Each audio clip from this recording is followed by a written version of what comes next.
Good morning dear all friend. कल हमारा जो फर्स्ट ग्रेड का पेपर था वो हो चुका है, जिस पेपर के लिए हम पिछले 2-3 साल से वेट कर रहे थे। हम सभी लोग उस एग्ज़ाम की तैयारी कर रहे थे और वो एग्ज़ाम हमारा कल हो चुका है और मैं ये उम्मीद करता हूँ कि आप सभी का पेपर बहुत अच्छा गया होगा। और देखो, सभी का अच्छा गया हो ये बात कहने में अच्छी लगती है, लेकिन वास्तविक कंडीशन कुछ धरातल मतलब एग्ज़ाम हॉल की कुछ बातें, कुछ वहाँ का एनवायरनमेंट अलग होता है।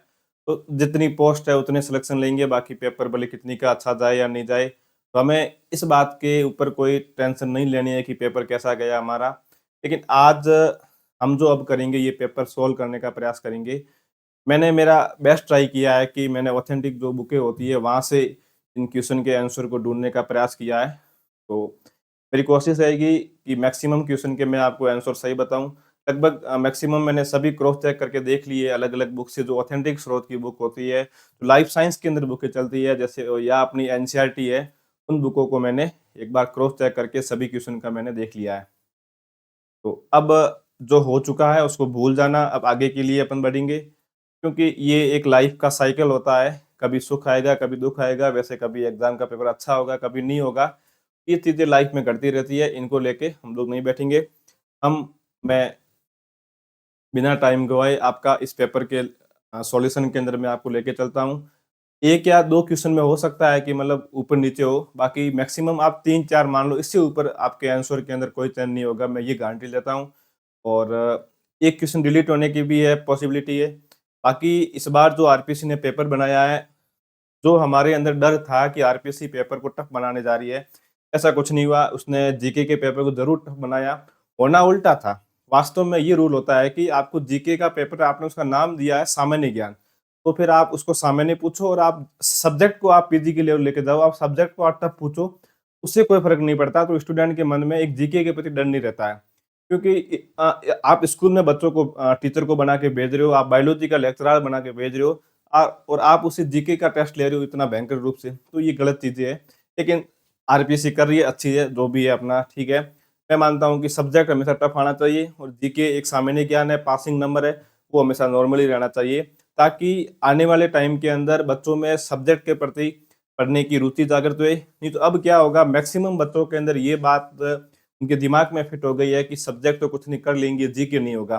अब दिक्कत क्या होती है, फिर स्टूडेंट ग्रेजुएशन के अंदर ही जीके पढ़ना शुरू कर देता है, अपने सब्जेक्ट को कहीं वो किनारे में रख, मतलब किसी कोने में रख, किनारे के अंदर कोने में रख देते हैं।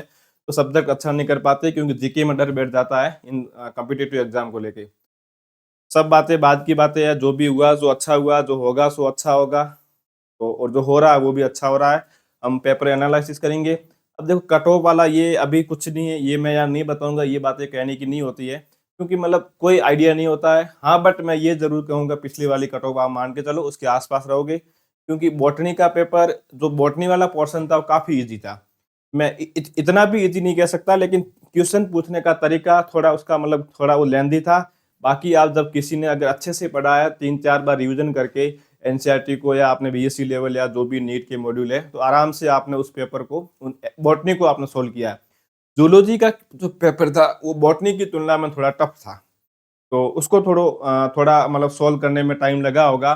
बाकी अगर ओवरऑल बात करूँ तो सबसे अच्छा जो पोर्शन आया वो आपके आया पीजी वाला। टेक्निक्स के पार्ट को इन्होंने बहुत ही अच्छे तरीके से पूछा है। एक और बात, मैक्सिमम क्वेश्चन पीवाईक्यू। पीवाईक्यू का मतलब ये नहीं केवल फर्स्ट ग्रेड में आ रखे हैं। मैंने जब मैं मिला रहा था इस पेपर को, मैं जब नाइट में, तो मुझे 70 60-70 क्वेश्चन ऐसे मिले, तो पीवाईक्यू है। मतलब मेरे अलग-अलग एग्ज़ाम में देखी हुई वो क्वेश्चन। तो पीवाईक्यू का मतलब अगर वो या तो उस क्वेश्चन का ऑप्शन पूछा या उस क्वेश्चन को वापस उन्होंने पूछ लिया। दूसरी बात इस बार इन्होंने ये अच्छी की है कि हर बार जहाँ से क्वेश्चन आ रहा था, जैसे हर बार क्वेश्चन ये आता था, एक इसमें क्वेश्चन आ रखा है, कोकोनट का आ रखा है।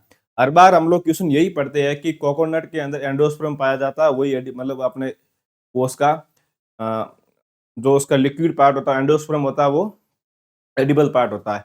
लेकिन इस बार क्वेश्चन ने क्या पूछा, उसने एंडोस्पर्म को नहीं पूछ के उसने पूछ लिया मेसोकार्प के बारे में, पूछ लिया कि फाइब्रस भाग जो होता है वो कहाँ से निकलता है।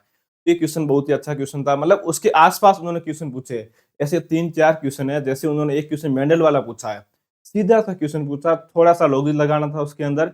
आपने ये बात नोट की होगी कि मतलब जो पहले क्वेश्चन आ रखे हैं पीवाईक्यू, उसके आस-पास एक कॉन्सेप्ट बेस के ऊपर पेपर को बनाने की कोशिश की। अब टेस्ट क्रॉस वाला आप क्वेश्चन देख लो, क्या क्वेश्चन है? कुछ नहीं है। बाकी वाले एग्जाम में सीधा पूछते थे टेस्ट क्रॉस क्या है, यहाँ इसने ऐसा सीधा नहीं पूछा, यहाँ इसने कंक्लूजन पूछ लिया कि टेस्ट क्रॉस का कंक्लूजन क्या है। इसका मतलब एग्जामिनर यहाँ ये जानना चाहता था कि जिस स्टूडेंट पेपर दे रहा है, जो हम आरपीएससी जिसको लेक्चरर बनाना चाहती है, क्या उसने वास्तव में कॉन्सेप्ट बेस के ऊपर स्टडी की है? वो केवल यही जानना चाहती थी, क्योंकि जिसने रटा है टेस्ट क्रॉस को, उसने केवल रटा है कि F1 का मतलब पेरेंट्स के साथ में क्रॉस करा लो रिसेसिव। लेकिन जिसने नहीं रटा, जिसने समझा है कि टेस्ट क्रॉस क्यों कराते हैं, तो क्यों का आंसर उसके ऊपर क्वेश्चन में पूछ रखा था। तो इस प्रकार के मतलब एक कॉन्सेप्ट के ऊपर क्वेश्चन पूछे गए हैं। जूलॉजी थोड़ी लेंथी थी, बाकी बॉटनी के एक भी क्वेश्चन ऐसा नहीं था जो मतलब आप लोग नहीं कर सको। टेक्निक्स को मैं आप छोड़ दो, आप आप एनिमल बिहेवियर को मतलब इथोलॉजी को आप छोड़ दो, वो भी थोड़ी टफ थी। और इकोलॉजी के क्वेश्चन अच्छे थे, सोचने योग्य क्वेश्चन थे। तो अच्छा पेपर था, सिंपल भी नहीं था, टफ भी नहीं था। सिंपल इसलिए नहीं था कि उसने पीजी वाले पार्ट को थोड़ा बढ़ा दिया था, और टफ इसलिए नहीं था कि बॉटनी वाले पार्ट को उन्होंने थोड़ा सिंपल कर दिया था। कुछ क्वेश्चन तो सीधे एकदम डिट्टो वहां से पूछे हुए थे, बिल्कुल सिंपल है। मैक्सिमम क्वेश्चन एनसीईआरटी के आसपास घूम रहे हैं, मतलब 11-12 लेवल के आसपास घूम रहे हैं। आपको आरबीसी की बुक में मिल जाएंगे, एनसीईआरटी मिल जाएंगे, आपने जहां से पढ़े नोट से मिल जाएंगे। तो अब जो हो चुका है उसको भूल जाओ, अब अपन आगे की बात करेंगे। अभी अपन पेपर डिस्कशन करेंगे। अपन अभी पूरा मैं आपको डिटेल इसका जो एक्सप्लेनेशन वो नहीं दे पाऊंगा, क्योंकि आप सभी के पास इसके नोट्स है, सभी की बुक में से क्वेश्चन आया है। ऐसी कोई बुक नहीं जिसमें से क्वेश्चन नहीं आया हो। आपके पास है उसमें से भी आया, मेरे पास है उसमें से भी आया। तो आप इसका तो वहां से देख लेना, मैं आपको यहाँ पे उनके आंसर बताने की कोशिश करूंगा। मैंने मेरा मतलब कई सारी बुकों से क्रॉस चेक करके फिर मैंने इसको तैयार किया है। तो अब अपन चलते हैं पेपर के ऊपर अपने।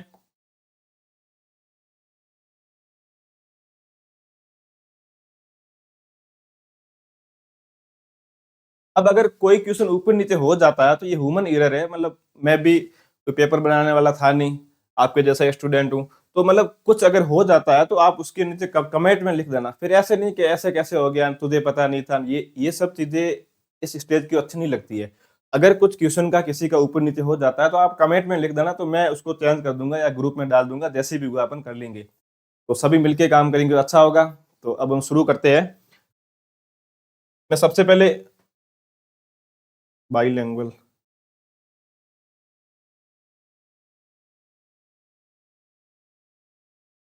फर्स्ट क्वेश्चन इसने पूछ रखा है, which of the following statement regarding limb regeneration in salamander is correct. डेल बायोलॉजी का क्वेश्चन है, जो आपके मेढक के बारे में दे रखा है उसके जो, तो इसका आपने पढ़ा होगा। बहुत सिंपल क्वेश्चन है और इसके ऊपर कोई ज्यादा टाइम खराब करने का मतलब है नहीं। आपने पढ़ा होगा जब उसका रीजनरेशन होता है, उसके मतलब पाँव काम देखते हैं तो उसके अंदर सबसे पहले वुंड हीलिंग का काम होता है, उसके अंदर फिर ये ब्लास्टेमा बनता है, फिर डिफरेंशिएशन होगा और फिर रीडिफरेंशिएशन होगा।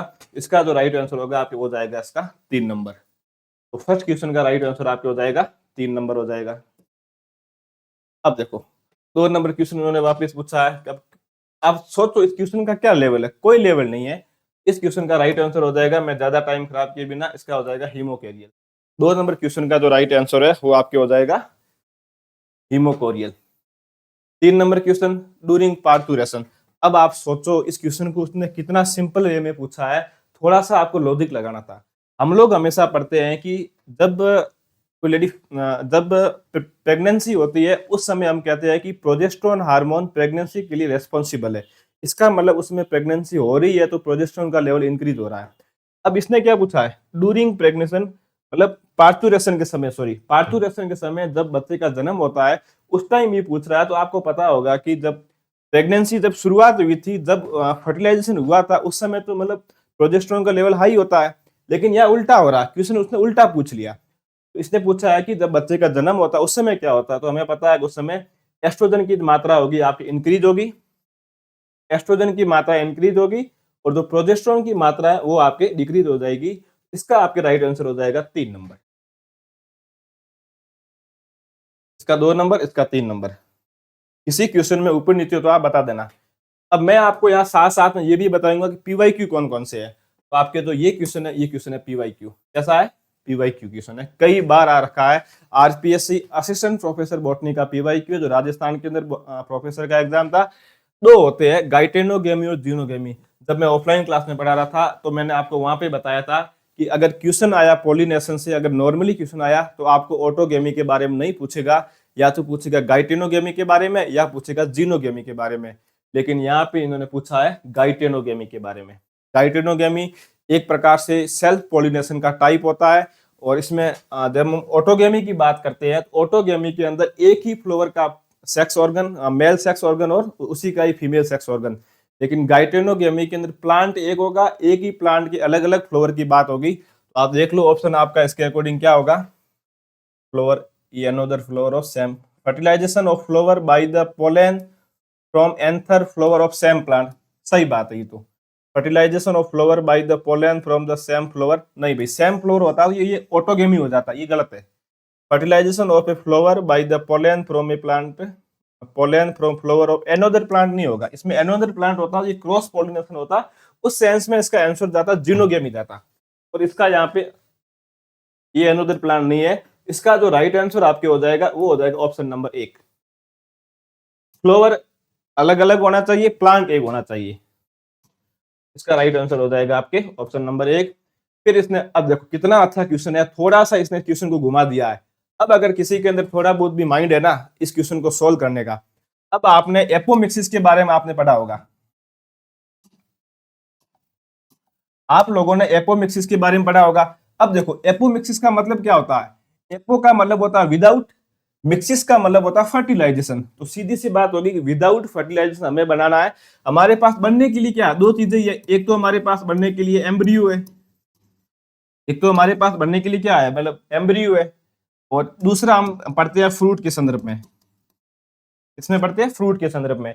इस भाई ने पूछा है कि एपोमिक्सिस क्या, एनसीईआरटी के अंदर या ये जो बुक होती है उसमें सीधा दे रखा, एपोमिक्सिस का मतलब होता है विदाउट फर्टिलाइजेशन एम्ब्रियो का निर्माण होना। किसका निर्माण होना, एम्ब्रियो का निर्माण होना। एम्ब्रियो का मतलब हम अब मुझे बताओ एम्ब्रियो का निर्माण कहां से होगा, ओवेरी से होगा या आप मुझे बताओ ओव्यूल से होगा। मुझे ये बताओ कि एम्ब्रियो का निर्माण कहां से होगा। हमें पता है कि एम्ब्रियो का निर्माण जो होगा वो ओव्यूल से होगा। कहां से होगा, ओव्यूल से होगा। अब जब एम्ब्रियो का निर्माण ओव्यूल से हो रहा है, ये तो एपोमिक्सिस का टाइप हुआ। आप मुझे ये बताओ सीड, अब एक होता है ओवेरी, एक ओव्यूल, मुझे बताओ सीड का निर्माण कहां से होगा। सीड का निर्माण जो होगा वो भी ओव्यूल से होता है। तो एक प्रकार से एक ही बात हुई ना, मतलब फ्रूट का निर्माण होना विदाउट, ये ना formation of seed without fertilization, seed का निर्माण हो रहा। एपोमिक्सिस का मतलब वह फर्टिलाइजेशन के बिना एम्ब्रियो का निर्माण होना। लेकिन यहाँ पर कोई एम्ब्रियो का तो ऑप्शन भी नहीं था। तो जब हमें इतनी परिभाषा पता है कि एम्ब्रियो का निर्माण होता है एपोमिक्सिस के अंदर और एम्ब्रियो बनता है ओव्यूल से बनता है, तो हमें ये पता है कि मतलब इसका अगर यहाँ एम्ब्रियो ऑप्शन नहीं है तो ओव्यूल से सीड बनेगा। तो ये सीड बनेगा, formation of seed without fertilization. इसका जो राइट आंसर जाएगा वो आपका जाएगा ऑप्शन नंबर 4। ये क्वेश्चन भी आपके PYQ है।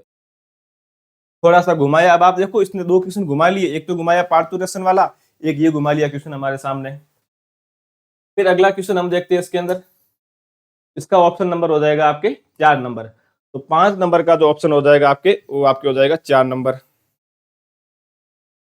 अगला क्वेश्चन इसने पूछा which pair is incorrect match. डेल बायोलॉजी का क्वेश्चन, हमें सबको पता है जो होलोब्लास्टिक इक्वल क्लीवेज है वो सैलामेंडर का करेक्टर नहीं होता है। तो इसने पूछा इनकरेक्ट कौन सा है, तो इसका राइट आंसर हो जाएगा ऑप्शन नंबर 3। अगला question, the inward migration of which of the following cell take place during इम्बोली।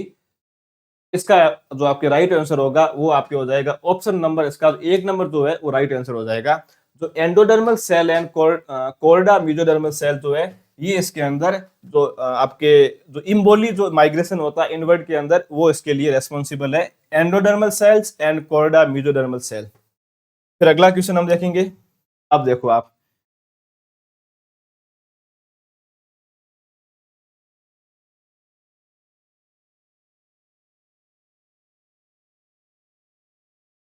अगला क्वेश्चन वापस पूछा इसने, बहुत ही सिंपल क्वेश्चन, थोड़ा समझने लायक क्वेश्चन था। अब आप लोगों को पता है कि जो यूबीस बॉडी होती है वो पोलन ग्रेन की विशेषता है। किसकी विशेषता है, पोलन ग्रेन की है। तो पोलन ग्रेन की जो एक्साइन होती है, उस एक्साइन के द्वारा यूबीस बॉडी का निर्माण होता है। ये उसके फॉर्मेशन, ये जो यूबीस बॉडी होती है ये एक्साइन के फॉर्मेशन में हेल्प करती है। अब जब एक्साइन के फॉर्मेशन में हेल्प कर रही है तो एक्साइन किसके अंदर पाई जाती है, पोलन ग्रेन में पाई जाती है। तो राइट आंसर हो गया पोलन ग्रेन इसका। फिर इसने, अब देखो इसमें क्या समझाऊं मैं आपको, इसने पूछा है कि वेजिटेटिव रिप्रोडक्शन को हम एसेक्सुअल रिप्रोडक्शन कहते हैं, क्यों कहेंगे, मतलब कह सकते हैं, क्यों कह सकते हैं। हमें पता है कि एसेक्सुअल रिप्रोडक्शन के अंदर एक ही पेरेंट्स भाग लेता है, वेजिटेटिव में एक ही पेरेंट्स भाग लेता है। इसका मतलब स्टेटमेंट एक भी सही है, स्टेटमेंट दो भी सही है। इसका हो जाएगा both statement are correct. 9 number का हो जाएगा बोथ स्टेटमेंट आर करेक्ट हो जाएगा। ये आपके वापिस पूछा इन्होंने, एम्ब्रियोलॉजी से क्वेश्चन पूछा है। और सबसे पहले बता देता हूँ, ये क्वेश्चन आपके PYQ, ये भी क्वेश्चन PYQ है, बिल्कुल सिंपल। अभी जस्ट अभी ये क्वेश्चन पूछ रखा है सेकंड ग्रेड एग्जाम जो संस्कृत डिपार्टमेंट का हुआ, सेम का सेम क्वेश्चन वहां पूछ रखा है, ये वापस PYQ। देखो सबसे पहले सबसे सिंपल को उतारो। हमें पता है कि जो ओइनोथेरा टाइप होता है वो मोनोस्पोरिक का एग्जाम्पल है, और जो पॉलीगोनम होता है वो भी इसका एग्जाम्पल है मोनोस्पोरिक का। ओइनोथेरा के अंदर पाए जाते हैं 8 न्यूक्लिएट, और हमें ये पता है कि जो पॉलीगोनम होता है ये सबसे सिंपल एम्ब्रियो सेक है, इसका एग्जाम्पल है, इसमें होते हैं 4 न्यूक्लियस। तो आप देखो ये इसका हो जाएगा मोनोस्पोरिक, ये इसका हो जाएगा, तो आप इसको मिला दो, हो जाएगा लगभग 16। ए का हो गया 1 नंबर, सॉरी 1 मिनट रुकना, मोनोस्पोरिक एम्ब्रियो, 1 मिनट, ये इसका हो जाएगा ऊपर वाले का, और उसके बाद में इसका हो जाएगा 3 नंबर। 1 मिनट, मोनोस्पोरिक का हो जाएगा पॉलीगोनम टाइप, ए का हो जाएगा 3 नंबर आंसर। उसके बाद इन्होंने दिया आगे बी का हो जाएगा आपके 2 नंबर, सही बात है। बाइस्पोरिक का हो जाएगा एम्ब्रियो सेक, ये एलियम टाइप है, सही बात है। टेट्रास्पोरिक का ये हो जाएगा, सी का हो जाएगा 4 नंबर, सी का 4 नंबर हो जाएगा। डी का हो जाएगा 1 नंबर। ओइनोथेरा के अंदर 4 न्यूक्लिएट होते हैं। ये आपने ऐसे बनाया होगा, ऐसे अपन बनाते हैं, फिर यहाँ पे बनाते हैं एंटीपोडल सेल, यहाँ अपन बनाते हैं एग सेल, यहाँ बीच में 2 बनाते हैं पोलर न्यूक्लियाई, उसके बारे में पूछ रहा है। इसका जो सही आंसर हो जाएगा ऑप्शन नंबर 2 PYQ है। अभी सेकंड ग्रेड एग्जाम के अंदर PYQ आ रखा है, उससे पहले भी एग्जाम के अंदर ये क्वेश्चन आ रखा है। फिर 11 number question, which of the following phrase best describe the instinct behaviour के बारे में, सबसे पहले सॉरी इंस्टिंक्ट बिहेवियर के बारे में कौन सा है, मतलब जो ऑप्शन जो स्टेटमेंट है वो इसको मतलब डिस्क्राइब करता है। इसका जो हो जाएगा, आपको पता है कि जो मतलब इंस्टिंक्ट बिहेवियर होता है वो टिपिकली इननेट होता है, जन्मजात होता है, और एंड ये रिलेटिव इनफ्लेक्सिबल होता है। तो इसका ऑप्शन नंबर हो जाएगा आपके 1, 11 का राइट आंसर हो जाएगा 1 नंबर। फिर ये आगे 12 नंबर क्वेश्चन आ गया, ये आपके वापिस आपके क्वेश्चन आ गया एनिमल, जो एनिमल बिहेवियर है आपकी क्वेश्चन ये वहां से आया है, तो ये आपने पढ़ रखा होगा। इसका जो स्टिकी बेकर होता है, जो 1 मिनट,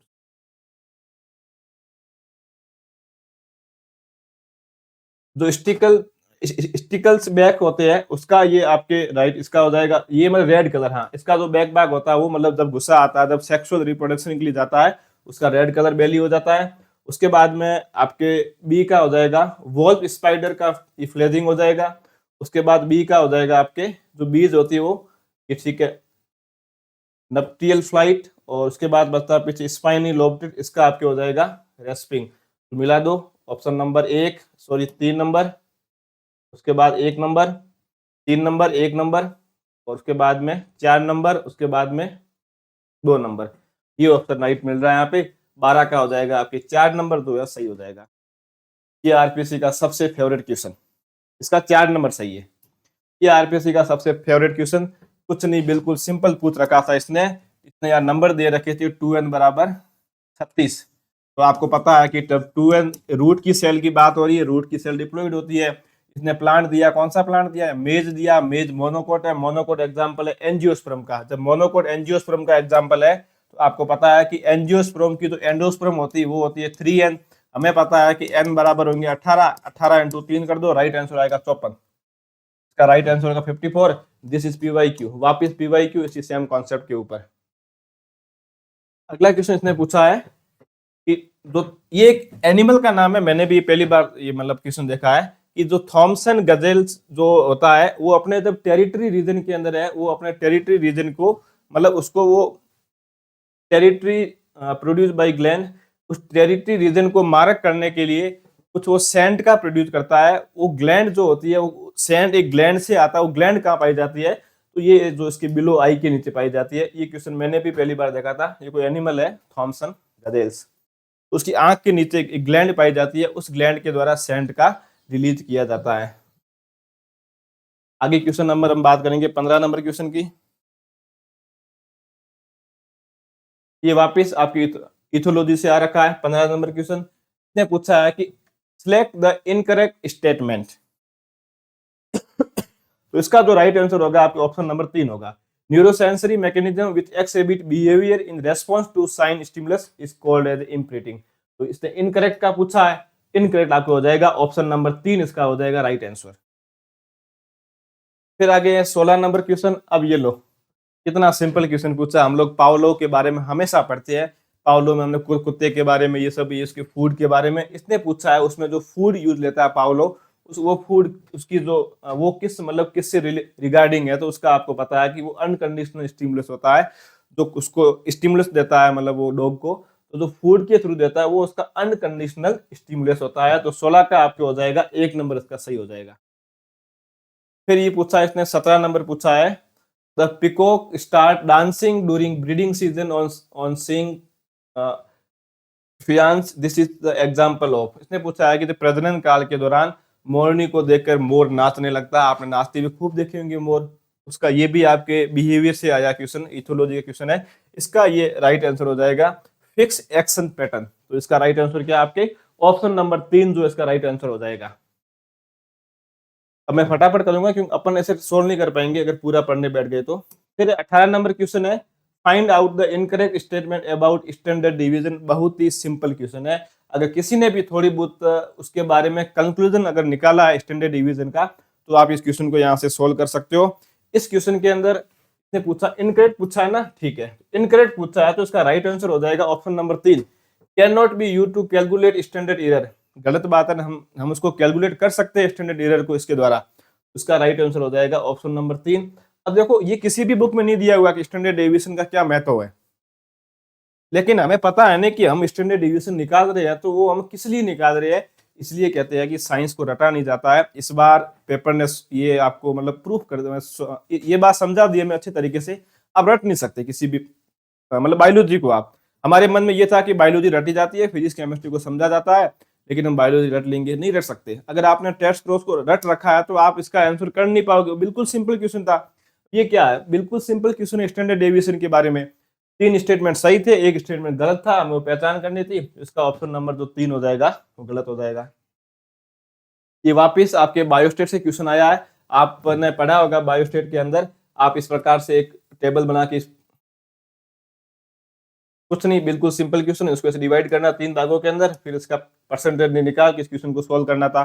बस बिल्कुल सिंपल क्वेश्चन है, मतलब बिल्कुल का मतलब अगर आपने एक बार पढ़ा तो आप क्वेश्चन को सोल्व कर सकते हो। इसका राइट आंसर हो जाएगा 108 डिग्री 108 डिग्री। इसका राइट आंसर हो जाएगा ऑप्शन नंबर 2।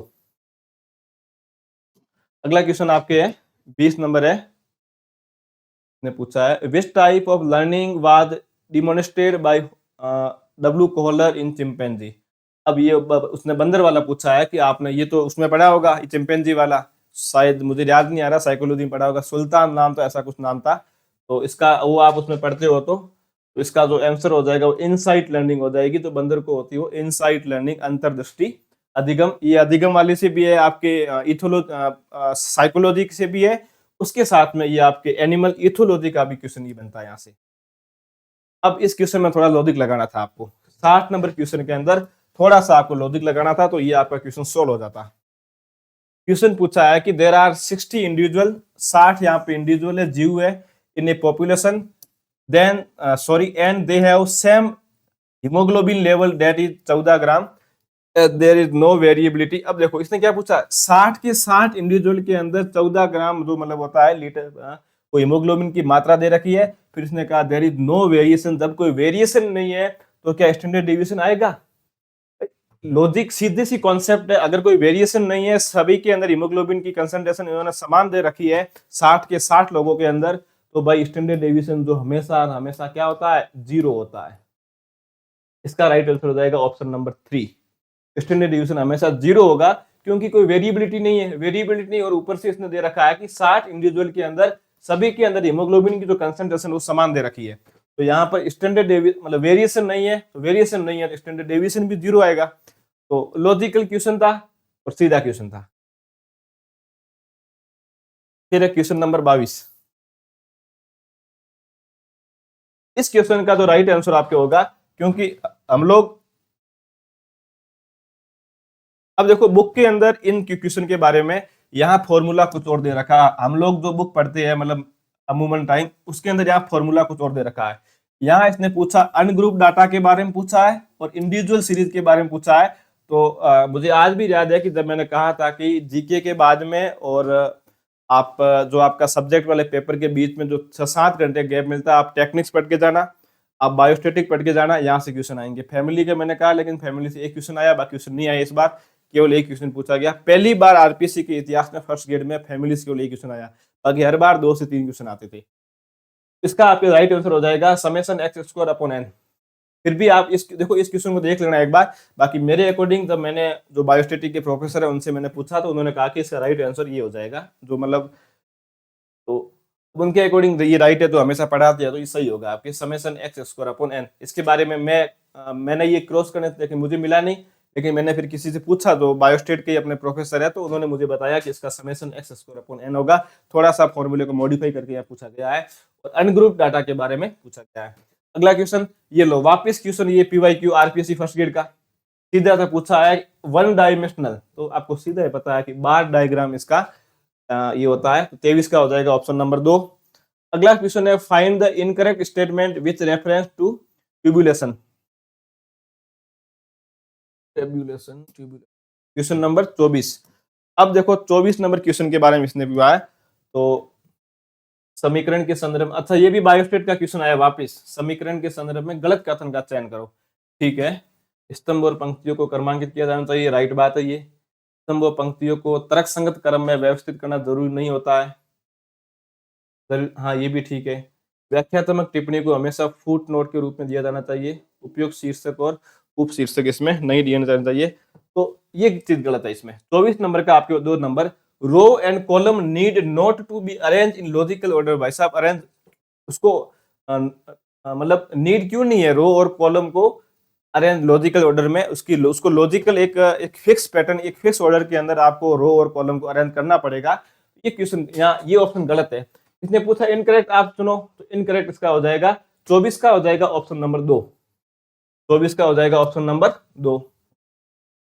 अब इस क्वेश्चन को मैंने सोल्व नहीं किया है, मेरे से हुआ नहीं। देखो ये बात राइट बाइट ये है क्योंकि मैं यहाँ पे कंफ्यूजन हो गया इसके अंदर। आप लोग इसको सोल्व कर देना जिनकी बायोस्टेट अच्छी हो, तो मैं इस क्वेश्चन को डाल देता हूँ डाउट के अंदर, ठीक है ना। क्योंकि मैं यहाँ पे कंफ्यूज हो गया कि यहाँ पे इन्होंने 9 भी इन्होंने 2 बार दे रखा है, 4 भी इन्होंने 2 बार दे रखा है और यहाँ पे 4, तो मेरे से सोल्व हुआ नहीं। आप इस क्वेश्चन को डाल देना डाउट के अंदर, आप खुद अगर सोल्व कर पाओ तो इस क्वेश्चन को आप सोल्व कर देना।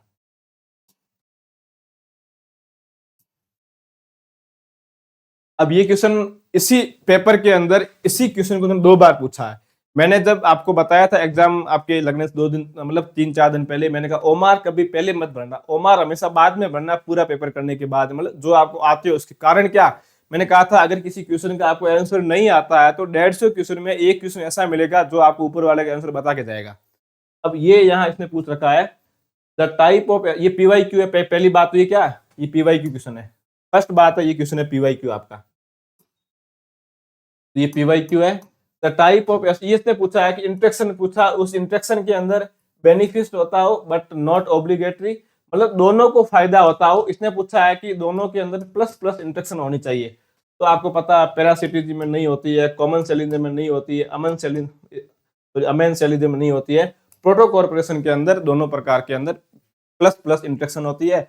दूसरी वाली को मतलब ये ऑब्लिगेटरी है। जैसे हम सिम्बायोसिस पढ़ते हैं, सिम्बायोसिस के अंदर दोनों इंडिविजुअल को फायदा होना जरूरी है, लेकिन यहाँ दूसरे वाले को फायदा नहीं होगा तो भी चलेगा, लेकिन प्रोटो कॉर्पोरेशन के अंदर दोनों के अंदर इसमें प्लस प्लस इंट्रैक्शन आएगी। इसका राइट आंसर हो जाएगा ऑप्शन नंबर 2।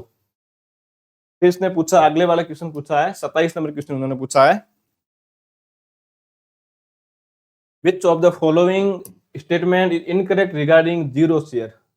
सक्सेशन का क्वेश्चन है, इकोलॉजी का बहुत अच्छा क्वेश्चन है। सिंपल वे के अंदर है, थोड़ा लॉजिकल क्वेश्चन है। अगर थोड़े से किसी ने लाइकेन के बारे में यहाँ पढ़ा है ना, तो इस क्वेश्चन को आप सोल्व कर पाओगे। अगर किसी ने लाइकेन को पढ़ा है तो देखो, the pioneer colony on the bare area are always foliose. क्या पायोनियर हमेशा फोलियज होती है लाइकेन की? नहीं, हमेशा क्रिस्टोज होती है। कौन सी होती है? क्रिस्टोज। हम पढ़ते हैं ना क्रिस्टोज, फोलियज। तो जो पायोनियर सबसे पहले जो लाइकेन आएगा वो आपके क्रिस्टोज लाइकेन आएगा। तो ये आपके गलत हो गया, इनकरेक्ट, ये गलत हो गया। Rhizocarpon, lecidea and cladonia all are crustose lichen. Rhizocarpon crustose lichen है, लेकिन मुझे इतना पता है कि क्लेडोनिया क्रिस्टोज लाइकेन का एग्जाम्पल नहीं है, तो ये आपकी गलत हो गया। फिर फोलिएज लाइकेन स्टेज है वो डेलिसिएट लीफ लाइक, राइट बात है, फोलिएज लीफ लाइक होता है, रॉक के ऊपर होता है, प्री एग्जिटिंग क्रिस्टो, ये देखो लिख दिया इसने, and overshadow the pre existing crustose lichen, ये बात सही है। When the habitat is changed, the exiting lichen start disappearing and that area xerophytic mosses grow and become dominate। Very, ये भी बात सही बता रहा है। इसने कहा कि 27 का इनकरेक्ट रिगार्डिंग, हमें इसके अंदर इनकरेक्ट को चॉइस करना है। तो हमारा जो इसका ए ऑप्शन, सॉरी, जो ए ऑप्शन था वो तो हमारा गलत हो गया इसके अंदर, तो इसका गलत हो गया। इसने सॉरी गलत पूछा है ना, तो एक तो ये हो जाएगा ए और बी, तो इसका ऑप्शन नंबर हो जाएगा 4 राइट है इसका, ऑप्शन नंबर 4 इसका राइट हो जाएगा। देखो काफी लेंथी क्वेश्चन है ये, बाकी सिंपल क्वेश्चन है, लेंथी क्वेश्चन है। Choose the incorrect statement from the following. अब देखो इस क्वेश्चन को समझो, अगर आपने इसको थोड़ा सा अच्छे से पढ़ा है तो आप इसको सोल्व कर पाओगे। पहला ऑप्शन क्या कह रहा है? The first trophic level is always occupied by producer. Right बात, अभी आप इसको मानो कि सही बात है, क्योंकि मैक्सिमम के अंदर फूड चेन के अंदर या ट्रॉपिक लेवल के अंदर जो प्राइमरी, जो फर्स्ट ट्रॉपिक लेवल होता है वो हमेशा प्रोड्यूसर होते हैं, प्लांट होते हैं। फिर पूछा interconnection of food chain is called food web, this is right. Gross primary production productivity means total rate of photo assimilation, ये भी सही बात है कि जो ग्रोस जो जीपीपी होती है वो टोटल जो प्रोडक्शन होता है उसके बराबर होती है फोटोसिंथेसिस। और फिर हम इस जीपीपी फोटोसिंथेसिस जो टोटल प्रोडक्टिविटी है उसके अंदर से हम रेस्पिरेशन को निकाल देंगे तो पीछे बचेगी एनपीपी, ये भी ऑप्शन सही है। तो इसमें आपके अभी आप एक नंबर ऑप्शन को भूल जाओ, उसमें हम थोड़ा कंफ्यूजन है, ये सही है। ग्रोस प्राइमरी प्रोडक्टिविटी, ये भी सही है, ये तो हमेशा सही है। अब मुझे बताओ, जब आपको पता है कि 3 ऑप्शन सही है, अब ये तो 100% सही है, इसमें कोई डाउट नहीं है, ये भी सही है, लेकिन आपको पता होगा ये एग्जामिनर ये पूछना चाह रहा है कि आपने इकोलॉजी अच्छे से पढ़ी या नहीं पढ़ी। डेट्रिटस फूड चेन के अंदर आप मुझे बताओ, जो अपघटक जो ये होती है उनकी जो फूड चेन होती है उनका जो ट्रॉपिक लेवल है, क्या उसमें फर्स्ट ट्रॉपिक लेवल के ऊपर प्रोड्यूसर होते हैं? तो आपका आंसर आएगा उसका सर नहीं होते हैं। तो यहाँ ये पूछ रहा है, ये डेट्रिटस फूड चेन की बात कर रहा है। डेट्रिटस फूड चेन के अंदर प्राइमरी जो फर्स्ट ट्रॉपिक लेवल वहां कभी प्रोड्यूसर नहीं होते हैं। इसका हो जाएगा, इसने पूछा इनकरेक्ट कौन सा है, इनकरेक्ट हो जाएगा ऑप्शन नंबर 1, 28 का हो जाएगा आपके 1 नंबर सही हो जाएगा। अब 29 number question, which of the following are correct? कुछ नहीं, बिल्कुल सिंपल पूछा है। सिंपल मतलब in the sense second gate, sorry ये एनसीईआरटी से ऊपर है, बीएससी लेवल का क्वेश्चन है। तो इस क्वेश्चन के अंदर देखो इसने पूछा है एडेज इफेक्ट के बारे में पूछा है। अब एडेज इफेक्ट क्या है मैं आपको बता देता हूं। जैसे ये कोई कम्युनिटी ए है, ये कोई कम्युनिटी 2 है, बी कम्युनिटी। आपने पढ़ा होगा इकोटोन। इकोटोन क्या है? इन दोनों के बीच वाले क्षेत्र को हम इकोटोन बोलते हैं ना, हम इसको इकोटोन बोलते हैं, हम इसको इकोटोन बोल, ये जो बीच वाला हम इसको हमेशा इकोटोन बोलते हैं। अब जो इस कम्युनिटी का जो किनारा है और इस कम्युनिटी का किनारा जो होता है उसको बोलते हैं एडेज इफेक्ट। इसने पूछा है करेक्ट क्या एडेज इफेक्ट के बारे में। Edge effect refer to the change in population या community structure that occur at the boundary of two habitat ecotone, this is right, सही बात कह रहा है ये। Sometimes the number of species and the population density of some of the species in the ecotone is much greater। ecotone के अंदर हमेशा greater ही होती है। And either community this called added effect, yes this is right। तो option number A भी सही है, B भी सही है, तो इसका आपका आंसर हो जाएगा बोथ ए एंड बी सही। अगला क्वेश्चन है 30 नंबर क्वेश्चन आपके। अब दो, ये क्वेश्चन अच्छा पूछा इसने, energy flow through the trophic level from producer to subsequent level in unidirectional। हाँ, ये बात सही है कि एनर्जी का हमेशा जो फ्लो होता है वो यूनिडायरेक्शनल होता है। यूनिडायरेक्शनल, ये ऑप्शन सही है। मतलब ये कथन सही है। रीजन इसका दे रहा है, energy level decrease from the first trophic level upward due to the loss of energy in the form of the heat. हमें पता है कि हर ट्रॉपिक लेवल के ऊपर 10% एनर्जी का लॉस होता है। आपने लिंडेमान रूल के बारे में पढ़ रखा होगा। तो इसने क्या पूछा इसके ऊपर क्वेश्चन में? हाँ, ये दोनों सही है। बहुत असर्शन रीजन नहीं, नोट नहीं आएगा इसमें। ठीक है, इसका ऑप्शन नंबर 4 हो जाएगा। Both assertion and reason are true and reason is correct explanation of assertion. Reason इसकी मतलब सही व्याख्या कर रहा है कारण की, सॉरी कारण जो है वो कथन की सही व्याख्या कर रहा है। इसका हो जाएगा आपके ऑप्शन नंबर 30 का हो जाएगा 4 नंबर। फिर द पॉसिबल कॉम्बिनेशन, अब इसको आप मिला देना। मैं इसमें क्या ही मिलाऊं, बहुत सिंपल क्वेश्चन पूछ रखा है आपके। ये देखो ये वापस उसी एक टॉपिक से वापस क्वेश्चन आया है जो आपके इंट्रैक्शन का है इकोलॉजी के अंदर। ये क्वेश्चन आपके वहां से दिया हुआ है। तो 31 को आप मिला देना, बिल्कुल सिंपल क्वेश्चन है। 31 का आपके इसका राइट हो जाएगा ऑप्शन नंबर 1 जो है इसका राइट आंसर है। 1 नंबर इसका राइट आंसर है। इसका राइट हो जाएगा 1 नंबर। 31 का हो जाएगा 1 नंबर। 31 का हो जाएगा 1 नंबर। 1 नंबर कैसे होगा? हमें पता है कमेंसलिज्म के अंदर पहले आप ये देखो, प्रीडेशन के अंदर एक को फायदा होगा एक को घाटा होगा। तो ये आपके बी का हो जाएगा 1 नंबर। अब कहीं नहीं मिल रहा बी का 1 नंबर, तो ऑप्शन नंबर 1 सही है इसका। विच of the following statement is statement correct? Each trophic level है दे कंटेन मास ऑफ। अब देखो कितना अच्छा क्वेश्चन पूछा है। मैक्सिमम बच्चों ने सब कुछ यहाँ से इन्होंने कर लिया होगा। ये क्वेश्चन बहुत ही अच्छा क्वेश्चन था, लेवल का क्वेश्चन था इकोलॉजी का। ये वास्तव में था पीजी पार्ट का। इसका राइट आंसर होगा। अब आप देखो इसने यहाँ से आपको मतलब थोड़ा कंफ्यूज कर लिया होगा। वैसे इसको चारों ऑप्शन कंफ्यूजन करने लायक होते हैं। इसका राइट आंसर होगा ऑप्शन नंबर 2, क्योंकि स्टैंडिंग क्रॉप के अंदर जो होता है वो लिविंग मास होता है, लिविंग ऑर्गेनिज्म का मास होता है। और स्टैंडिंग ये जो स्टैंडिंग स्टेट के अंदर होता है वो नॉन लिविंग होता है, ऑर्गेनिक मटेरियल होता है। और इनऑर्गेनिक और वहां पर और स्टैंडिंग क्रॉप के अंदर लिविंग ऑर्गेनिज्म होता है। तो ये ऑप्शन का सही है। 32 का हो जाएगा 2 number. Which of the following technique is generally use to produce transgenic animal? अब ट्रांसजेनिक एनिमल अगर प्रोड्यूस करना है तो ये इसका ऑप्शन नंबर बी आपका सही हो जाएगा। आपको इसने क्या पूछा? Transgenic animal. इसका मतलब हमारे माइंड में आना चाहिए डोली के बारे में। डोली कैसे उत्पन्न करते हैं? डोली के लिए फॉरेन न्यूक्लियस को उसके ब्लास्टोसाइट के अंदर इंट्रोड्यूस करते हैं, ई न्यूक्लियोटाइड एग के अंदर। ऑप्शन नंबर 2 इसका सही हो जाएगा 33 का। 34 नंबर, हु अमंग द, अब लो PYQ RPSC assistant professor first grade, RPSC first grade biology. RPSC assistant professor का और आरपीएससी फर्स्ट ग्रेड का पीवाईक्यू है। कई बार ये एग्जाम सीधा वहां से सेम के सेम ऑप्शन दिए, सेम के सेम क्वेश्चन की टाइप है, पूछ रखा है। इसका राइट आंसर आपके option number 2 Guha and Maheshwari. ये वापस PYQ with the regarding of human insulin choose the correct option.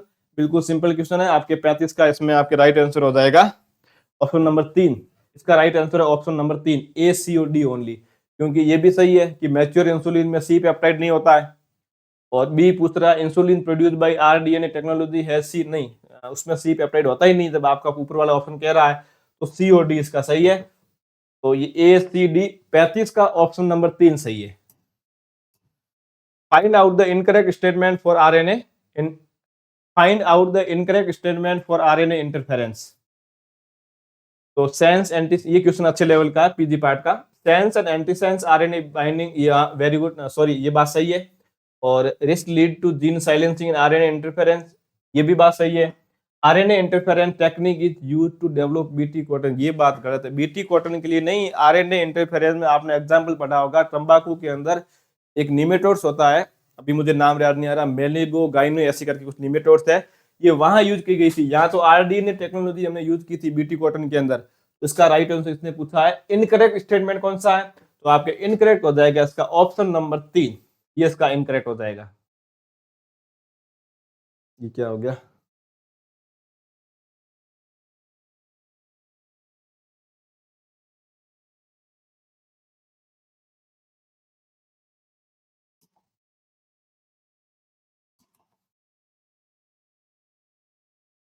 ये अपना 37 नंबर वापस पीवाईक्यू पूछ रखा है इसने कि रेस्ट्रिक्शन एंडोन्यूक्लियर एंजाइम हमेशा बैक्टीरिया में पाए जाते हैं। इसका आंसर हो जाएगा 37 का 1 नंबर। अब अपन फटाफट करेंगे। 38 नंबर, 38 नंबर आपके इन जीन थ्योरी एडिनोसिन एमिन, सीधी सी बात है। अगर आप बाहर से कोई जेनेटिक आप बाहर से अगर आरडीएनए टेक्नोलॉजी के थ्रू आप अगर लिम्फोसाइट को किसी पेशेंट के अंदर इंट्रोड्यूस कर रहे हो तो वो हमेशा मतलब नॉट इमॉर्टल होता है। तो इसका राइट आंसर हो जाएगा, इसने पूछा है एडिशनली मतलब बार बार लिम्फोसाइट को चेंज क्यों करना पड़ेगा आपको एडीए जीन के अंदर, क्योंकि वो मतलब होता है नॉट इमॉर्टल होता है, इसलिए genetically engineering lymphocyte are not immortal. तो आपके जो 38 नंबर क्वेश्चन है उसका आपके राइट आंसर हो जाएगा ऑप्शन नंबर 1। इसका राइट आंसर है ऑप्शन नंबर 1। हाँ सही है, ये अमर नहीं होते हैं मतलब, तो इसको बार बार चेंज करना पड़ता है। विच ऑफ द फॉलोइंग, अब देखो ये क्वेश्चन अच्छा है मैक्सिमम। अब देखो ये सबको पता है, ये सबको पता है, ये पोली जो होता है वो हीमोग्लोबिन से संबंधित है, हीमोग्लोबिन बी का है ऐसा कुछ है, ये भी एक रूपांतरित का एग्जाम्पल है, लेकिन डोली इसका एग्जाम्पल नहीं है। डोली में क्या होता है, डोली के अंदर आप लोग हमने पढ़ा होगा, ये क्वेश्चन पीवाईक्यू है किसी एग्जाम का मुझे याद आ रहा है, हम जब डोली बेड का निर्माण करते हैं तो वहां हमने देखा था डोली के निर्माण के लिए सोमेटिक न्यूक्लियर ट्रांसप्लांटेशन टेक्निक को हम यूज करते हैं। सोमेटिक न्यूक्लियर ट्रांसप्लांटेशन टेक्निक के द्वारा डोली का निर्माण होता है, इसका राइट हो जाएगा डोली। अब देखो मैं ये नहीं कह रहा हूं कि 100% राइट है, लेकिन ये तो दोनों हो नहीं सकते किसी भी हालत में। पोली के बारे में मैंने कहीं पढ़ा था, उसमें दिया हुआ कि हीमोग्लोबिन से संबंधित है, हीमोग्लोबिन से जिसके अंदर डेफिशिएंसी होती है उसका ट्रांसजेनिक बनाने के लिए हम ये जो बनता है उसको पोली कहते हैं।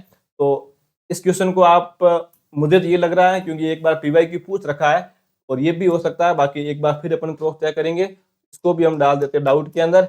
बाकी जहां तक मेरा नॉलेज है, मैंने जहां से देखा तो उसके अंदर इसका डोली सही आ रहा है, क्योंकि डोली का निर्माण सोमेटिक न्यूक्लियर ट्रांसप्लांटेशन टेक्निक के द्वारा होता है ये भी ट्रांसजेनिक, लेकिन इनमें से इन तीनों का निर्माण एक ही मेथड के द्वारा हो रहा है, उसका निर्माण के लिए अलग मेथड है इसलिए।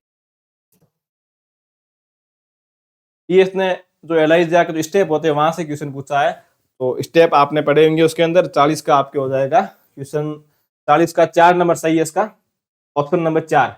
40 क्वेश्चन का ऑप्शन नंबर 4 पहले आएगा, उसको आप कोटेड करोगे, कोटेड करने के बाद उसको आप उसके अगेंस्ट प्राइमरी और जो उसके जो अगेंस्ट एंटीबॉडी वो आप उसके अंदर उसके ऊपर डालोगे, उसके बाद आप उसको कॉम्प्लेक्स ये ना आप उसके ऊपर एंजाइम डालोगे, और जो उसका एंजाइम होता है उसके बाद आप लास्ट में वो कलर देगी आपको, लास्ट में आपको वो कलर दे देगी। ऑप्शन 40 का हो जाएगा ऑप्शन नंबर 4। फिर विच of the following law state that the, ये लैम्बर्ट बीएज रूल का पूछा, बिल्कुल सिंपल क्वेश्चन, पीवाईक्यू ध्यान रखना। 41 का हो जाएगा लैम्बर्ट लॉ, कितना सिंपल क्वेश्चन पूछा, और कोई क्वेश्चन मिला ही नहीं इसको क्या। Full form of HPLC, high performance liquid chromatography, high performance liquid chromatography. 42 का option number 2। What is the role of SDS in PAGE, तो ये वहीं से आया है। तो एसडीएस होता है वो प्रोटीन के डीनेचरिंग के लिए काम आता है, और ये उसको नेगेटिव चार्ज प्रोवाइड कराता है। तो 42 का सॉरी 43 का हो जाएगा ऑप्शन नंबर 1। 43 का ऑप्शन नंबर इसका 1 राइट है। इन रिस्पेक्ट ऑफ, बहुत ही अच्छा क्वेश्चन और पीजी लेवल का क्वेश्चन, ये थे पीजी लेवल के क्वेश्चन। ये क्वेश्चन मेरे से सोल्व नहीं हुआ, फिर मैंने कोई बायोटेक के है तो मैंने वहां से सोल्व कराया क्वेश्चन। ये तो उन्होंने मतलब वो बायोटेक की उनका लैब में काम है, तो मैंने क्वेश्चन वहां से सोल्व कराया है। तो आप इन क्वेश्चन में आप ये एकदम ऑथेंटिक सोर्स से लिए हुए हैं, क्योंकि ये लोग इन मशीनों पे काम करते हैं, तो उनसे ज्यादा कोई नहीं जानता है। In spectrophotometry how is the absorbance related to transmitted, absorbance in negative, हाँ सीधा सही है, absorbance is negative logarithm of transmitted. तो 44 का हो जाएगा ऑप्शन नंबर 1 इसका सही हो जाएगा, 44 का ऑप्शन नंबर 1। ये दोनों क्वेश्चन अच्छे हैं। 44 का हो जाएगा 1 नंबर, 44 का 1 सही है। Which of the following which of the following which of the following procedure is used to separate organelles. अब देखो इसने क्या पूछा, क्वेश्चन घुमाया है, सेपरेट आपको ऑर्गेनल को भी सेपरेट करना है from cell base on the size and shape along. इसने कहा कि उसकी साइज और शेप के आधार पे करना है, तो मतलब इसका राइट आंसर मैक्सिमम लोग इसका बता रहे हैं डेंसिटी ग्रेडियंट नहीं। अगर सेल ऑर्गेनल को ही केवल करना था लेकिन यहाँ हम उसको साइज बेस और साइज शेप के आधार पर हम कर रहे हैं, तो इसका राइट आंसर हो जाएगा डिफरेंशियल सेंट्रीफ्यूगेशन। लेकिन मैं फिर भी इसको डाल देता हूँ 50% के अंदर, क्योंकि इसमें डाउट में डाल देता हूँ।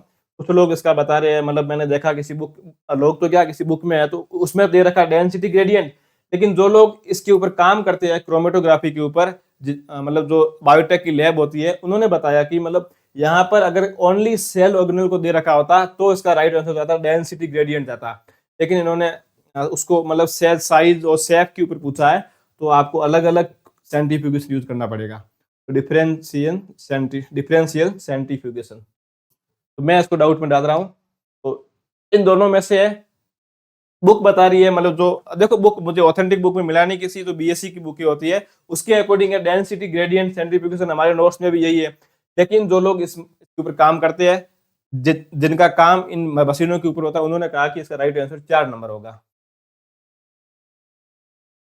इन phase contrast microscope the lateral plane of the objective is advance या रिटार्टेड बाई 46 माइक्रोस्कोप का क्वेश्चन आ रखा है यहाँ पे। 46 का आपके हो जाएगा। अब देखो ये इसने पूछा किसका, इसने फेज कॉन्ट्रैक्ट का पूछा है, तो हमें पता है कि फेज कॉन्ट्रैक्ट के अंदर हम ऐसे बीच में एक प्लेट लगाते हैं। प्लेट क्यों लगाते हैं? ताकि लाइट है जो 1/4 से पीछे हो जाए। तो 1/4 मतलब ये होता है एक क्वाड्रेट वेवलेंथ। राइट आंसर हो जाएगा 4 number. Which of the following type of chromatography is used for the analysis of organophosphorus pesticide? Choose the correct answer using code given below. तो 47 क्वेश्चन पूछ रखा है आपको क्रोमेटोग्राफी के बारे में। और एक मिनट, तो 47 नंबर क्वेश्चन इसने पूछ रखा है कि क्रोमेटोग्राफी, तो क्रोमेटोग्राफी के बारे में पूछ रखा है जो ऑर्गेनोफॉस्फेस्टिसाइड है उससे संबंधित हमें ज्ञात करना है क्रोमेटोग्राफी के बारे में।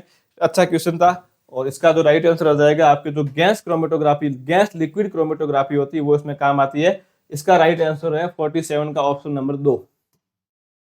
Which of the following substance is not used for studying in electron microscope? Right answer option number 1। 48 का 1 नंबर हो जाएगा। फिर पूछा है find out the incorrect statement about transmission electron microscope.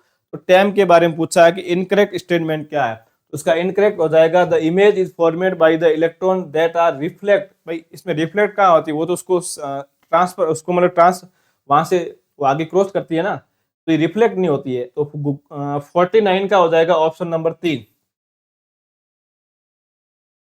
फिर ये 50 वाला, ये वापस देखो माइक्रोस्कोप, मैंने आपको पहले बताया था कि माइक्रोस्कोप से क्वेश्चन ज्यादा आएंगे। तो 50 नंबर वाला क्वेश्चन उन्होंने वापस माइक्रोस्कोप से पूछा है। इसका राइट आंसर जब मैं कर रहा था तो इसका राइट आंसर हो जाएगा ऑप्शन नंबर 4। हम फटाफट करेंगे अब। इसका 50 का ऑप्शन नंबर 4 राइट है। कितने नंबर? 4 नंबर राइट है। ये लो, किसी भी बुक में नहीं है, केवल पाथ फाइंडर के अलावा, ओनली फॉर पाथ। मैंने तो पाथ, बाकी देखो बीएससी मुझे नहीं लगता ये आपको मिलेगा। ये 72 के अंदर तो मतलब ये लागू हुआ था सीटीआई, लेकिन ये इंप्लीमेंट जो हुआ था इंडिया के अंदर वो हुआ 1976। कब हुआ था? 1976। फिर अगला क्वेश्चन आ गया 52 नंबर, इसने रिजोल्विंग पावर के बारे में पूछा। अगला एक और माइक्रोस्कोप से क्वेश्चन आया है, तो 52 का हो जाएगा ये रिजोल्विंग पावर बराबर 0.6 lambda upon n sine alpha. इसका हो जाएगा 52 का ऑप्शन नंबर 1। ये वापस है विच ऑफ द फॉलोइंग, ये वापस उन्होंने पूछ रखा रिजोल्विंग पावर का। ये भी माइक्रोस्कोप से, देखो माइक्रोस्कोप 6-7 क्वेश्चन आगे। मैंने आपको पहले बताया था कि टेक्निक्स के अंदर माइक्रोस्कोप सबसे इंपॉर्टेंट है। तो वापस 53 क्वेश्चन उन्होंने पूछा है। तो 53 नंबर क्वेश्चन के बारे में मैं देखो यहाँ पे थोड़ा मुझे ये कंफ्यूजिंग है। बाकी जहां तक मैंने पढ़ा था तो अपने जो फॉर्मूला पढ़ते हैं n बराबर, उसके अकॉर्डिंग इसका जो राइट आंसर होगा वो होगा option number 3 A and B. क्योंकि देखो इंक्रीजिंग, हमारे को रिजोल्यूशन को बढ़ाना है, तो हमें पता है कि हम उसके मतलब जो अपर्चर होता है, जो एंगुलर अपर्चर, उसको हमें बढ़ाना पड़ेगा। और दूसरा इसमें दे रखा है डिक्रीज वेवलेंथ को, हम जितनी वेवलेंथ हम कम करेंगे उतना उसका मतलब हमें जो ऑब्जेक्ट होता है वो अच्छे से दिखाई देता है। तो इसका हो जाएगा ऑप्शन नंबर 3 सही है इसका, according to formula resolving power के। अभी ऊपर देखा अपन ने, तो option number 3 A and B इसमें जो होते हैं सही है। ये बिल्कुल सिंपल क्वेश्चन है, कुछ नहीं, आप सब लोग कर लोगे। और 54 नंबर, इसने तो सामने नेशनल पार्क दे रखे हैं, मैंने क्लास में ऑफलाइन बताया था। और उसके सामने ये लिस्ट दे रखी है कि कौन से नेशनल पार्क के अंदर कौन सा एनिमल जो है मुख्य रूप से पाया जाता है। इसका हो जाएगा आपका ऑप्शन नंबर 4, 2 1 4 3, ऑप्शन नंबर 4 सही है इसका। ये हमारे राजस्थान का शेरगढ़ कहाँ पे है? तो 12 के अंदर है। ये वापिस PYQ RPC अपने फर्स्ट ग्रेड का। हॉटस्पॉट कितने हैं? 4 है वर्तमान में। देखना हॉटस्पॉट के 2 क्वेश्चन आए हैं। ये लो, बहुत ही अच्छा क्वेश्चन। स्टूडेंट पता है कहां पे हुआ कंफ्यूज? सबको पता था कि ये पाइरूवेट को, इस क्वेश्चन के अंदर ये सबको पता था कि जो पाइरूवेट होता है, पाइरूवेट कन्वर्ट होता है एसिटाइल कोएंजाइम 1, ये सबको पता था। ये क्वेश्चन सही है। तो ये ऑक्सीजन की प्रेजेंस के अंदर होता है, हमें पता है। ये लिखा पाइरूवेट आफ्टर इट, ये मतलब स्टेटमेंट फर्स्ट सही है, लेकिन स्टेटमेंट 2 के अंदर दे रखा NADPH नहीं। इसके दौरान NADPH नहीं बनता, यहाँ बनती है NADH बनता है। क्या बनता है? 2 NADH का निर्माण होता है। तो ये स्टेटमेंट हो जाएगा गलत। स्टेटमेंट 1 सही है ओनली। देख लेना जो भी हो, स्टेटमेंट 1 ट्रू। हाँ, इसका ऑप्शन नंबर 1 सही हो जाएगा, क्योंकि स्टेटमेंट 2 जो है वो इसमें गलत दे रखा है, स्टेटमेंट 1 जो है वो सही दे रखा है इसके अंदर। तो 57 का हो जाएगा आपके option number 1। Statement 1 is correct, statement 2 is incorrect. तो 57 का 1 नंबर सही है। वापिस 58 बायोडाइवर्सिटी हॉटस्पॉट आर द, पूछा क्या? इनकरेक्ट, ठीक है। Are the reason with, right बात है ये। तेरा 36, ये भी सही बात है। Term biodiversity include only species, नहीं, गलत बात है। बायोडाइवर्सिटी के अंदर जेनेटिक डाइवर्सिटी, स्पीसीज डाइवर्सिटी और आपको इकोसिस्टम डाइवर्सिटी को मिलाना पड़ेगा। 58 का हो जाएगा ऑप्शन नंबर 3 सही है।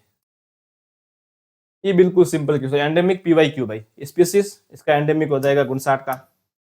वापिस पूछा है syntax of inquiry training models of ethology का, नहीं ना, अच्छा प्रशिक्षण,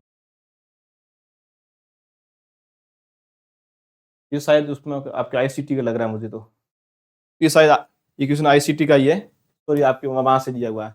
ये भी ICT का है, ये भी ICT का है, ये भी ICT का, सेक्शन अधिगम। ICT के 10 क्वेश्चन यहाँ सीधे हैं, शायद 70 तक ICT के। तब ये थोड़ा चेंज कर लिया। हर बार पूछते थे 11 इंटू 16.5 वाला पूछते थे, इस बार उसको पूछ लिया सेंटीमीटर में। हर बार पूछते थे इंच के अंदर। मैंने कहा था ना आपको, जहां से क्वेश्चन पूछ रखा है RPSC ने, उसके थोड़ा उसके आसपास क्वेश्चन उसको थोड़ा चेंज करके पूछा है। अब देखो इसका आंसर है 28.75 इंटू 41.5 सेंटीमीटर। 70 का हो जाएगा ऑप्शन नंबर 4। ये क्वेश्चन मुझे लगता है गलत होगा, तो डिलीट होगा। अगर कोई डिलीट कराने वाला हुआ तो क्यों होगा? आप देखो, अगर ये पेपर होता RPSC असिस्टेंट प्रोफेसर बॉटनी का, तो ये क्वेश्चन डिलीट नहीं होता। लेकिन अगर जूलॉजी का है, फर्स्ट ग्रेड का पेपर है, तो बॉटनी जूलॉजी दोनों आती, क्वेश्चन गलत होगा, डिलीट होगा। अगर किसी का गलत हो रहा है तो इस क्वेश्चन को डिलीट करा सकते हो, अगर RPSC करना चाहे तो। देखो, इसने पूछा है कि इनकरेक्ट कौन सा है। Genetic name always beginning with capital letter, ये सही बात है। Scientific name type of handwritten should be underline, ये बात भी सही है। टोटोनिम आर परमिसिबल, मतलब टोटोनिम को परमिशन दे रखी है। बाइनोमियल नोमेनकल्चर, साहब क्या टोटोनिम बॉटनी में तो allowed, tautonym are permission in binomial nomenclature. Yes, tautonym को जूलॉजी में तो है ना परमिशन, बॉटनी में नहीं है परमिशन। तो ये लाइन क्या जूलॉजी के बॉटनी के संदर्भ में ये लाइन तो गलत है। इस क्वेश्चन के अकॉर्डिंग अगर हम इस क्वेश्चन को बॉटनी के रेफरेंस में ले तो ये तो इसका ऑप्शन सही होगा 3 नंबर। अभी इस क्वेश्चन का ऑप्शन 3 नंबर सही है, लेकिन क्या जूलॉजी के अंदर टोटोनिम तो मान्य है ना भाई। इसने पूछा इनकरेक्ट कौन सा है, नोमेनकल्चर इज इनकरेक्ट। तो ये जूलॉजी के संदर्भ में आप देख के पढ़ो उसको, ये ऑप्शन सही है कि टोटोनिम जूलॉजी में मान्य है। तो इसका मतलब ये जूलॉजी के लिए इनकरेक्ट नहीं होगा, ये तो बॉटनी के लिए इनकरेक्ट हो रहा है। तो ये क्वेश्चन अगर इतना अच्छा पेपर बनाया है तो ये क्वेश्चन डिलीट में जाएगा। केवल एक क्वेश्चन ये मुझे लग रहा है तो डिलीट में जाएगा, लेकिन डिलीट नहीं भी करे तो अपन उसको इतना अपन वापस आप उसकी अपना ऑब्जेक्शन लगा सकते हैं कि जूलॉजी के अंदर तो ये मान्य है लेकिन बॉटनी में मान्य नहीं है। तो क्वेश्चन के 2 ऑप्शन हो गए यहाँ पर। तो ये बॉटनी के संदर्भ में इसका ऑप्शन 3 सही है। टेक्सोनॉमिक एरे की बिल्कुल सिंपल क्वेश्चन है, इसका ऑप्शन हो गया 4 नंबर सही है। Step by arrangement. स्पीसीज, ये कुछ नहीं है, अगर एक ही स्पीसीज हो तो उसको बोलेंगे मोनोटिपिक, एक से अधिक है मतलब उसको हम बोलते हैं पॉलीट्रोपिक। इसका 3 नंबर सही है। ये लो सब ओईडी, इसका ओईडी हो जाएगा 4 नंबर सही है। फैमिली को बोलते हैं एसी, सब फैमिली को ओईडी बोलेंगे हम। ये लो वापिस आ गया, कुछ नहीं इसने पूछा है। मैंने आपको क्लास में एक ट्रिक बताई थी जब मैं पढ़ा रहा था टेक्सोनॉमी के आपको, तब मैंने आपको वहां एक ट्रिक बताई थी। ट्रिक हमारी ये थी कि KDC ऑफ, मैंने कहा था KDC की गर्लफ्रेंड सुमन ऑफ हो गई, किंगडम। फिर मैंने कहा था अगर आप प्लांट बॉटनी पढ़ रहे हो तो आपको पढ़ना डिवीजन, अगर आप जूलॉजी पढ़ रहे हो तो आपको पढ़ना फाइलम। यहाँ पर तो प्लांट में आएगा डिवीजन, जूलॉजी में आएगा फाइलम, ये क्लास हो जाएगा, ऑर्डर, फैमिली, जीनस, स्पीसीज। पूछा क्या है इन दोनों के बीच का, पूछा क्लास के, किंगडम और क्लास के बीच वाला आता है वो क्या है। तो आपको पता है कि इसके बीच में आएगा फाइलम आएगा, ये इसने अगर यहाँ पे आता ना ऑप्शन आता कि डिवीजन तो क्वेश्चन ये भी डिलीट जाता है, लेकिन इसने डिवीजन ऑप्शन में दिया नहीं, केवल फाइलम का दिया, तो इसका राइट हो जाएगा option number 4। In the 5 kingdom, ये सही है। इसने पूछा है कि बीटेकर ने वायरस को इंक्लूड नहीं किया, कारण दिया क्योंकि वो प्रोकैरियोटिक है ना यूकैरियोटिक है, तो इसका हो जाएगा वो एक ए सेलुलर के अंदर आता है, तो 76 का हो जाएगा ऑप्शन नंबर 4। असर्शन भी सही है, रीजन भी सही है, और उसकी सही व्याख्या कर रहा है। Which of the following is not A correct statement, कि अच्छा not A correct statement, okay ठीक है, कि टेक्सोनोमिक ये करेक्ट है, ये गलत है। म्यूजियम के अंदर लिविंग प्लांट को हम इंक्लूड नहीं करते हैं साहब, डेड प्लांट को करते हैं, तो इसका हो जाएगा ऑप्शन नंबर 2। ये मैंने कहा था ना, हर बार क्वेश्चन आता है एंडोस्पर्म का आता है, कि कोकोनट के अंदर जो लिक्विड पार्ट होता है एडिबल, वो क्या एंडोस्पर्म होता है, लेकिन इसने थोड़ा सा चेंज कर दिया कि उससे जो फाइबर बनता है वो किससे बनता है। तो आपने अगर एनाटॉमी पढ़ दी है तो एनाटॉमी में जाइलम आता है, जाइलम के अंदर हम जाइलम फाइबर पढ़ते हैं, वहां हम पढ़ते हैं सरफेस फाइबर। सरफेस फाइबर का हम पढ़ते हैं 2 एग्जाम्पल, एक पढ़ते हैं कोकोनट के अंदर, दूसरा पढ़ते हैं कॉटन का पढ़ते हैं वहां पर। तो जो कोकोनट के जो फाइबर होते हैं वो उसके मीजोकार्प से बनते हैं, कहां से बनते हैं, मीजोकार्प से।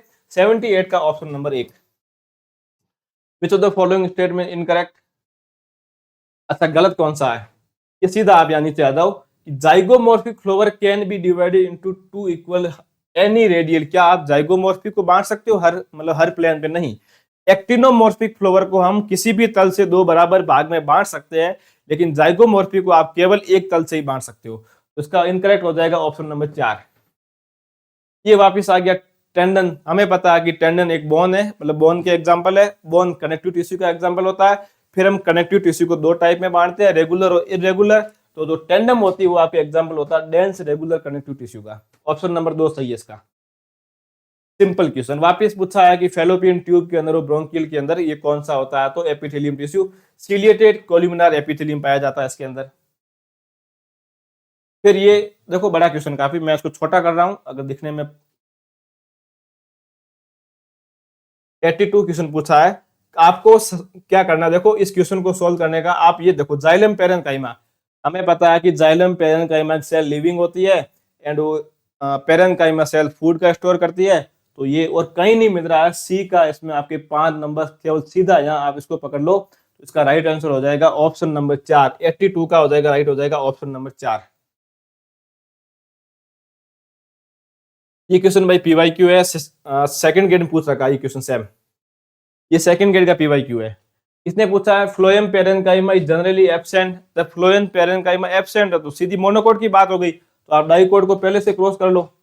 फिर पूछा है प्रेजेंट, ठीक है। फिर पूछा वेस्कुलर बंडला क्लोज, ये और क्लोज हो गया।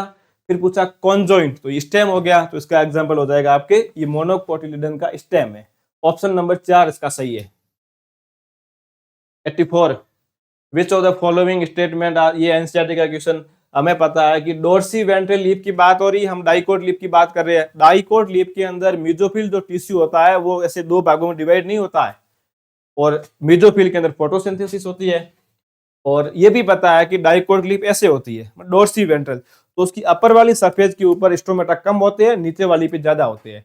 अब ऑप्शन पढ़ो, तो मैं इसका बता देता हूँ आपको, सीधा बता देता हूँ। इसका ये सही है, करेक्ट पूछा ना, तो ये तो 2 नंबर सही है। मीजोफिल पौधे इसके अंदर क्लोरोप्लास्ट पाया जाता है और ये फोटोसिंथेसिस करता है, तो 84 का हो जाएगा ऑप्शन नंबर 2। तो यहां से आप कर लो ओनली 2 सही है, इसका मतलब ऑप्शन नंबर 1 सही है इसका, करेक्ट है ना, ओके। तो ऑप्शन नंबर 1 सही है। ये लो वापिस आ गया, इसने पूछा है कि रिंग शेप के अंदर वेस्कुलर बंडल कहाँ पाए जाते हैं, तो हमें पता है कि डाइकोट की स्टेम के अंदर रिंग शेप के वेस्कुलर बंडल होते हैं। डाइकोट स्टेम हो जाएगा इसका ऑप्शन नंबर 3।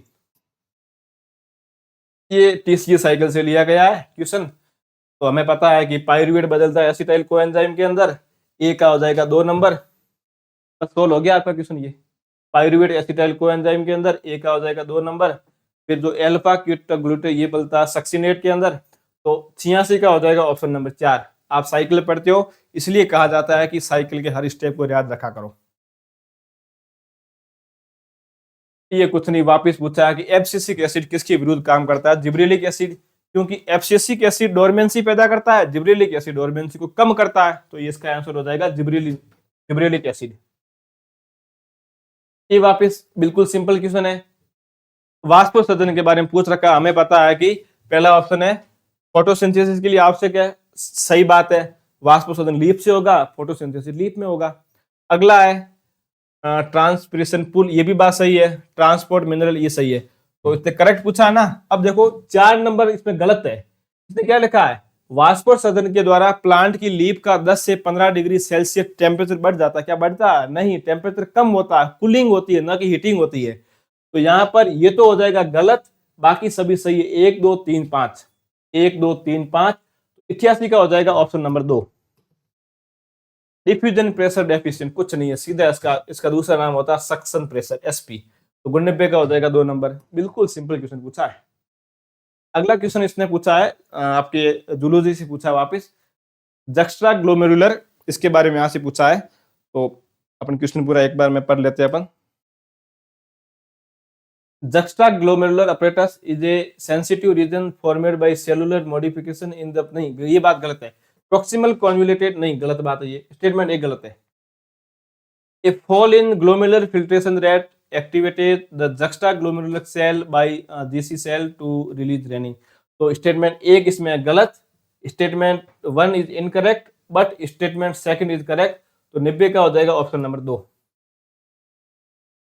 ये वापस पीवाईक्यू कई बार आ रखा है, बिल्कुल सिंपल क्वेश्चन, इसका है मैग्नीज और क्लोराइड, ऑप्शन नंबर सी, 3 नंबर। ये अच्छा क्वेश्चन है। एजोटोबैक्टर क्या एनाएरोबिक है? नहीं, एजोटोबैक्टर एरोबिक बैक्टीरिया है, तो ए वाला गलत हो गया। इसने पूछा करेक्ट पूछा है, ये तो गलत है, इसको काट लो। नॉन स्टॉक फ्री लिविंग है, yes this is right, non stock free living nitrogen fixation है, बी सही है। क्या नाइट्रोसोमोनास नाइट्राइट को नाइट्रेट में करता? नहीं, यह काम आएगा नाइट्रोबैक्टर आएगा। नाइट्रोसोमोनास अमोनिया को करेगा नाइट्राइट के अंदर, फिर नाइट्रोसोमोनास फिर जो नाइट्रोबैक्टर आएगा वो नाइट्राइट को करेगा नाइट्रेट के अंदर। तो इसके अंदर जो होगा आपके राइट आंसर थायोबैसिलस, राइट बात है, डीनाइट्रिफिकेशन में काम आता है, तो इसका आपके हो जाएगा एक तो डी सही है, एक बी सही है, डी और बी सही है। 92 का ऑप्शन नंबर 2 सही है। ये मैंने आपको क्लास में बताया था कि अगर आप सड़क के राइट साइड चलोगे तो आपका एक्सीडेंट हो जाएगा। उसी प्रकार से अगर हीमोग्लोबिन वाला वक्र इसने पूछा है कि oxy haemoglobin is the following set of condition promote the D association oxy haemoglobin, भाई ऑक्सीजन हीमोग्लोबिन से दूर कब हटेगी, ये पूछ रहा है। मैंने क्लास में बताया था आपको ऑफलाइन के अंदर कि जब ऑक्सीजन जो उसका वक्र है हीमोग्लोबिन ऑक्सीजन वो मतलब अगर राइट साइड में आ रहा है, शिफ्ट हो रहा है, इसका मतलब मैंने आपको ट्रिक बताई थी कि अपन रोड के राइट साइड चलेंगे तो अपन भी डी एसोसिएशन हो जाएंगे, तो हमेशा रोड के लेफ्ट साइड चलना चाहिए। इसलिए ऑक्सी हीमोग्लोबिन का उसमें मैंने कहा था कि राइट साइड के अंदर हाई लो पीएच होगी, हाई H प्लस होगा, और हाई CO2 होगी, लो ऑक्सीजन होगी। तो देखो इसका राइट हो जाएगा आपके ऑप्शन नंबर 1, 93 का 1 नंबर। ये पूछा myelinated nerve fibres are found in spindle and cranial nerve और unmyelinated nerve fibre are found in autonomic and somatic neural system. तो स्टेटमेंट 1 भी सही लग रहा है और 2 भी सही है। Statement 1 correct and statement 2 correct और स्टेटमेंट बोथ आर करेक्ट। तो स्टेटमेंट 1 भी करेक्ट है और सेकंड भी करेक्ट है, तो बोथ आर करेक्ट हो जाएंगे 94 का। After formation of hormone receptor complex, ठीक है, और hormone produce their effect upon large target tissue only by binding to specific protein called hormone receptor located the largest tissue. 95 का आपके हो जाएगा ऑप्शन नंबर 4। दोनों सही है, आर एंड आर दोनों, ए एंड आर करेक्ट और आर उसके सही व्याख्या कर रहा है। ये आपके वापिस वहां से रेस्पिरेशन वाले मतलब ये रोग वाले से लिया गया, ये एनिमल फिजियो का क्वेश्चन है, तो आपके 96 का हो जाएगा ऑप्शन नंबर 1, इसका 1 नंबर सही है। मिला देना आप, बिल्कुल सिंपल क्वेश्चन है, आप मिलाओगे तो सोल्व हो जाएगा ये आपसे। 96 का 1 नंबर। 97 का हो जाएगा 4 number, QRS complex indicate depolarisation of ventricles, तो 97 का 4 नंबर। ये भी क्वेश्चन अच्छा पूछा है इसने 98 में, ये आपकी स्केलेटन जो है ना कंकाली तंत्र, वहां से क्वेश्चन पूछा गया है, तो इसका जो आपके हो जाएगा कि जो बॉल एंड सॉकेट हो जाएंगे, ये आपके हो जाएंगे बॉल एंड सॉकेट, ये ह्यूमरस एंड पेक्टोरल ग्रिडल हो जाएगा, फिर हिंज हो जाएगा आपके हिंज, हिंज जो है, हिंज के अंदर आपके आएंगे, हिंज हो जाएगा, एटलस एंड एक्सिस हो जाएंगे, फिर ये पाइवट हो जाएगा, कार्पस एंड मेटाकार्पस और शेडस हो जाएगा। तो इसका जो हो जाएगा आपके ऑप्शन नंबर तो 98 है, 98 का राइट हो जाएगा ऑप्शन नंबर 4। 98 का राइट है, इसका राइट है ऑप्शन नंबर 4 राइट है इसका। 98 का ऑप्शन नंबर 4 राइट है। Stabilization through natural selection occur when more individual acquired value than the mean character value। ठीक है। Distribution more individual acquired peripheral character value at the both and distribution करो। तो 99 का आपका राइट हो जाएगा option number 2। Statement 1 is incorrect है। Statement ये मुझे क्वेश्चन समझ नहीं है, लेकिन फिर मैंने कहीं से इसका आंसर निकालने की कोशिश की तो यही निकला कि स्टेटमेंट 1 इज इनकरेक्ट है एंड स्टेटमेंट 2 इज करेक्ट। ये तो कुछ नहीं, एनसीईआरटी का पीवाईक्यू है। अकॉर्डिंग टू डार्विन तो ऑस्ट्रेलियन मार्सुपिलियन के लिए उसने कौन सा एग्जांपल है, तो अडेप्टिव रेडिएशन है ये।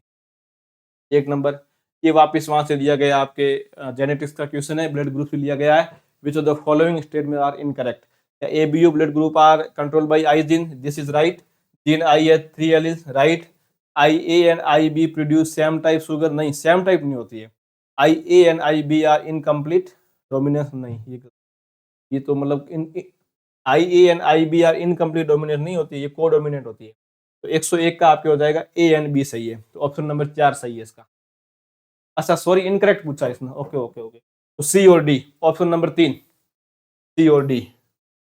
अब देखो कितना अच्छा प्यारा क्वेश्चन पूछा कि अगर लिंकेज मेंडल को पहले पता पड़ जाता तो मेंडल का कौन सा नियम अफेक्ट होता, कौन से नियम पे प्रभाव पड़ता। तो इसने सीधा पूछा है कि मेंडल इस नियम को नहीं समझा पाता, क्योंकि जब मेंडल ने इस नियम को दिया था उस समय लिंकेज के बारे में मेंडल को पता नहीं था। लिंकेज की खोज बाद में मॉर्गन भाई साहब ने की थी, उस टाइम मेंडल को पता ही नहीं था। अगर क्योंकि ये नियम क्या कह रहा था, मेंडल का इंडिपेंडेंट असॉर्टमेंट का नियम ये बता रहा था कि जीन हमेशा अलग अलग जाते हैं, लेकिन लिंकेज ने कहा कि अगर लिंकेज में ये अगर जीन पास पास में है तो साथ में जाएंगे। तो ये हम पढ़ते हैं इसके अंदर कि लॉ ऑफ इंडिपेंडेंट असॉर्टमेंट का अपवाद क्या है, लिंकेज है। तो इसका राइट हो जाएगा 3 नंबर। कितने प्यारे क्वेश्चन है देखो आप। एक colour blind man marries a, simple question आप खुद कर लोगे। तो colour blind man marries a woman who is homozygous, तो इसके अंदर इसका हो जाएगा 103 का ऑप्शन नंबर 4, 0%। कोई भी अफेक्टेड नहीं होगा, क्योंकि जो इसमें जो मेल बनेगा ना वो कोई भी मतलब हेट्रोजाइगस मेल के अंदर किसी भी प्रकार का कलर ब्लाइंडनेस नहीं आएगा। फीमेल कैरियर होगी लेकिन डिजिट नहीं होगी, तो 0%। Raw cotton fibre primarily consist, ठीक है। कपास का जो फाइबर होता है मैंने आपको बताया था ट्रू फाइबर नहीं होता है, क्योंकि लिग्निन एब्सेंट होता है। कपास के फाइबर के अंदर हमेशा सेलुलोज पाया जाता है, तो राइट आंसर हो जाएगा सेलुलोज इसका। 104 का 4 number. 105 homology is based on divergent evolution, I of octopus and human I R example of the homologous organ. तो 105 नंबर का आपके राइट आंसर हो जाएगा option number 2। Assertion is correct है बट रीजन इसका इनकरेक्ट है, ठीक है ना। 105 का 2 नंबर। फटाफट करेंगे, टाइम नहीं है थोड़ा। How would you test a pea plant whether is it pure of hybrid. ये टेस्ट क्रॉस के बारे में पूछ रहा है मेंडल भैया। उसने ये पूछा है कि टेस्ट क्रॉस क्यों किया जाता है, अगर किया जाता है उसके पीछे कंक्लूजन क्या निकलता है। तो आपको पता है ये है ना, इसका ऑप्शन 1 सही है, cross the P plant with homozygous dwarf P plant. तो 106 का हो जाएगा आपके ऑप्शन नंबर 1 सही है 106 का। 107 नंबर ये उसने पूछा है कि एड्स के अंदर कौन सा होता है, तो एड्स में सिंगल स्टैंडर्ड आरएनए होता है। 107 का 4 सही है। ELISA is a widely used diagnostic test of AIDS. Yes, this is right. Cancer cells show property of contact inhibition, नहीं कैंसर सेल कॉन्टेक्ट इनहिबिशन नहीं, कैंसर सेल में एपोप्टोसिस होता है। तो स्टेटमेंट 1 तो सही है, स्टेटमेंट 2 गलत है। तो statement 1 is correct and statement 2 is incorrect. तो 108 का जो आपके राइट हो जाएगा ऑप्शन नंबर 1 हो जाएगा इसका। ये 2 नंबर सही है। तो ये एनसीईआरटी क्वेश्चन है। निमोनिया इसने पूछा कि ऑर्गेनिज्म डिजीज करेक्ट कौन सा मैच है। निमोनिया स्ट्रेप्टोकोकस निमोनिया के द्वारा होता है और वो ड्रॉपलेट के द्वारा होता है, जो अपन गंदा पानी पीते हैं उसके द्वारा आएगा। ये लो वापिस, अब क्या क्वेश्चन पूछा है, 5वीं 6वीं वाला बच्चा भी करके आता है। एलर्जी के बारे में पूछा है, तो एलर्जी के अंदर इम्यूनोग्लोबिन तो IgE होता है, वो इसका आंसर है। इसको कुछ नहीं करना था, ये फैमिली से क्वेश्चन आ रखा है नॉर्मली। करेक्ट स्टेटमेंट तो आप ऊपर वाले पढ़ते नहीं, अगर ये पढ़ते हैं सबसे पहले कि seed of Poaceae are used a cereal grain, तो पोएसी के सीड को हमेशा ये अनाज ही होता है आपके, क्योंकि बाजरा ये सब पोएसी में आता है। डीडीटी को decline in bird population, right बात है। High concentration of DDT disturb calcium metabolism in birds, ये भी राइट है। अच्छा दोनों ही राइट है तब तो। Assertion and reason both are true and reason is correct. Explanation of assertion, तो ये 112 का हो जाएगा option number 4। Transplantation of tissue organ to certain patient often fail due to rejection. अच्छा सीधा पूछा है कि किसी पेशेंट, किसी बीमार, किसी रोग से ग्रसित व्यक्ति में जिसमें कोई अंग का प्रत्यारोपण करना है, तो हमने उसमें अंग डाला तो फेल होता, तो उसका काम क्या? CMI, cell mediated immune response. 113 का option number 3। Which statement is incorrect for malaria?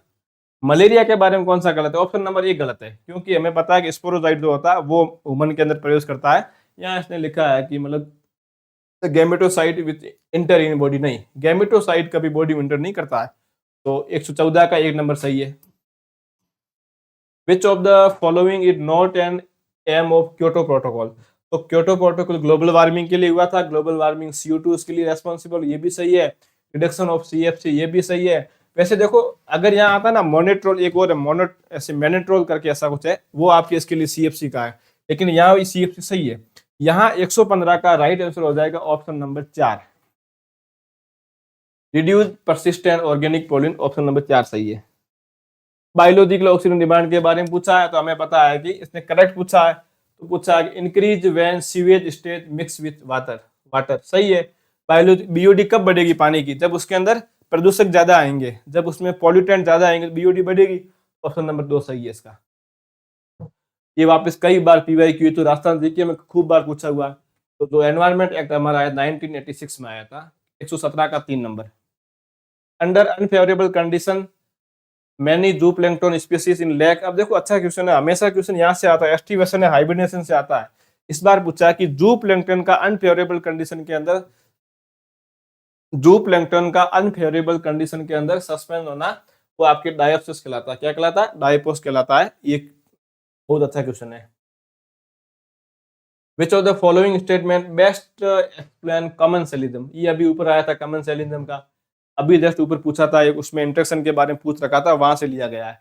तो कमेंसलिज्म के बारे में पूछा हुआ है, तो इसका जो राइट आंसर आपके हो जाएगा वो हो जाएगा option number 4।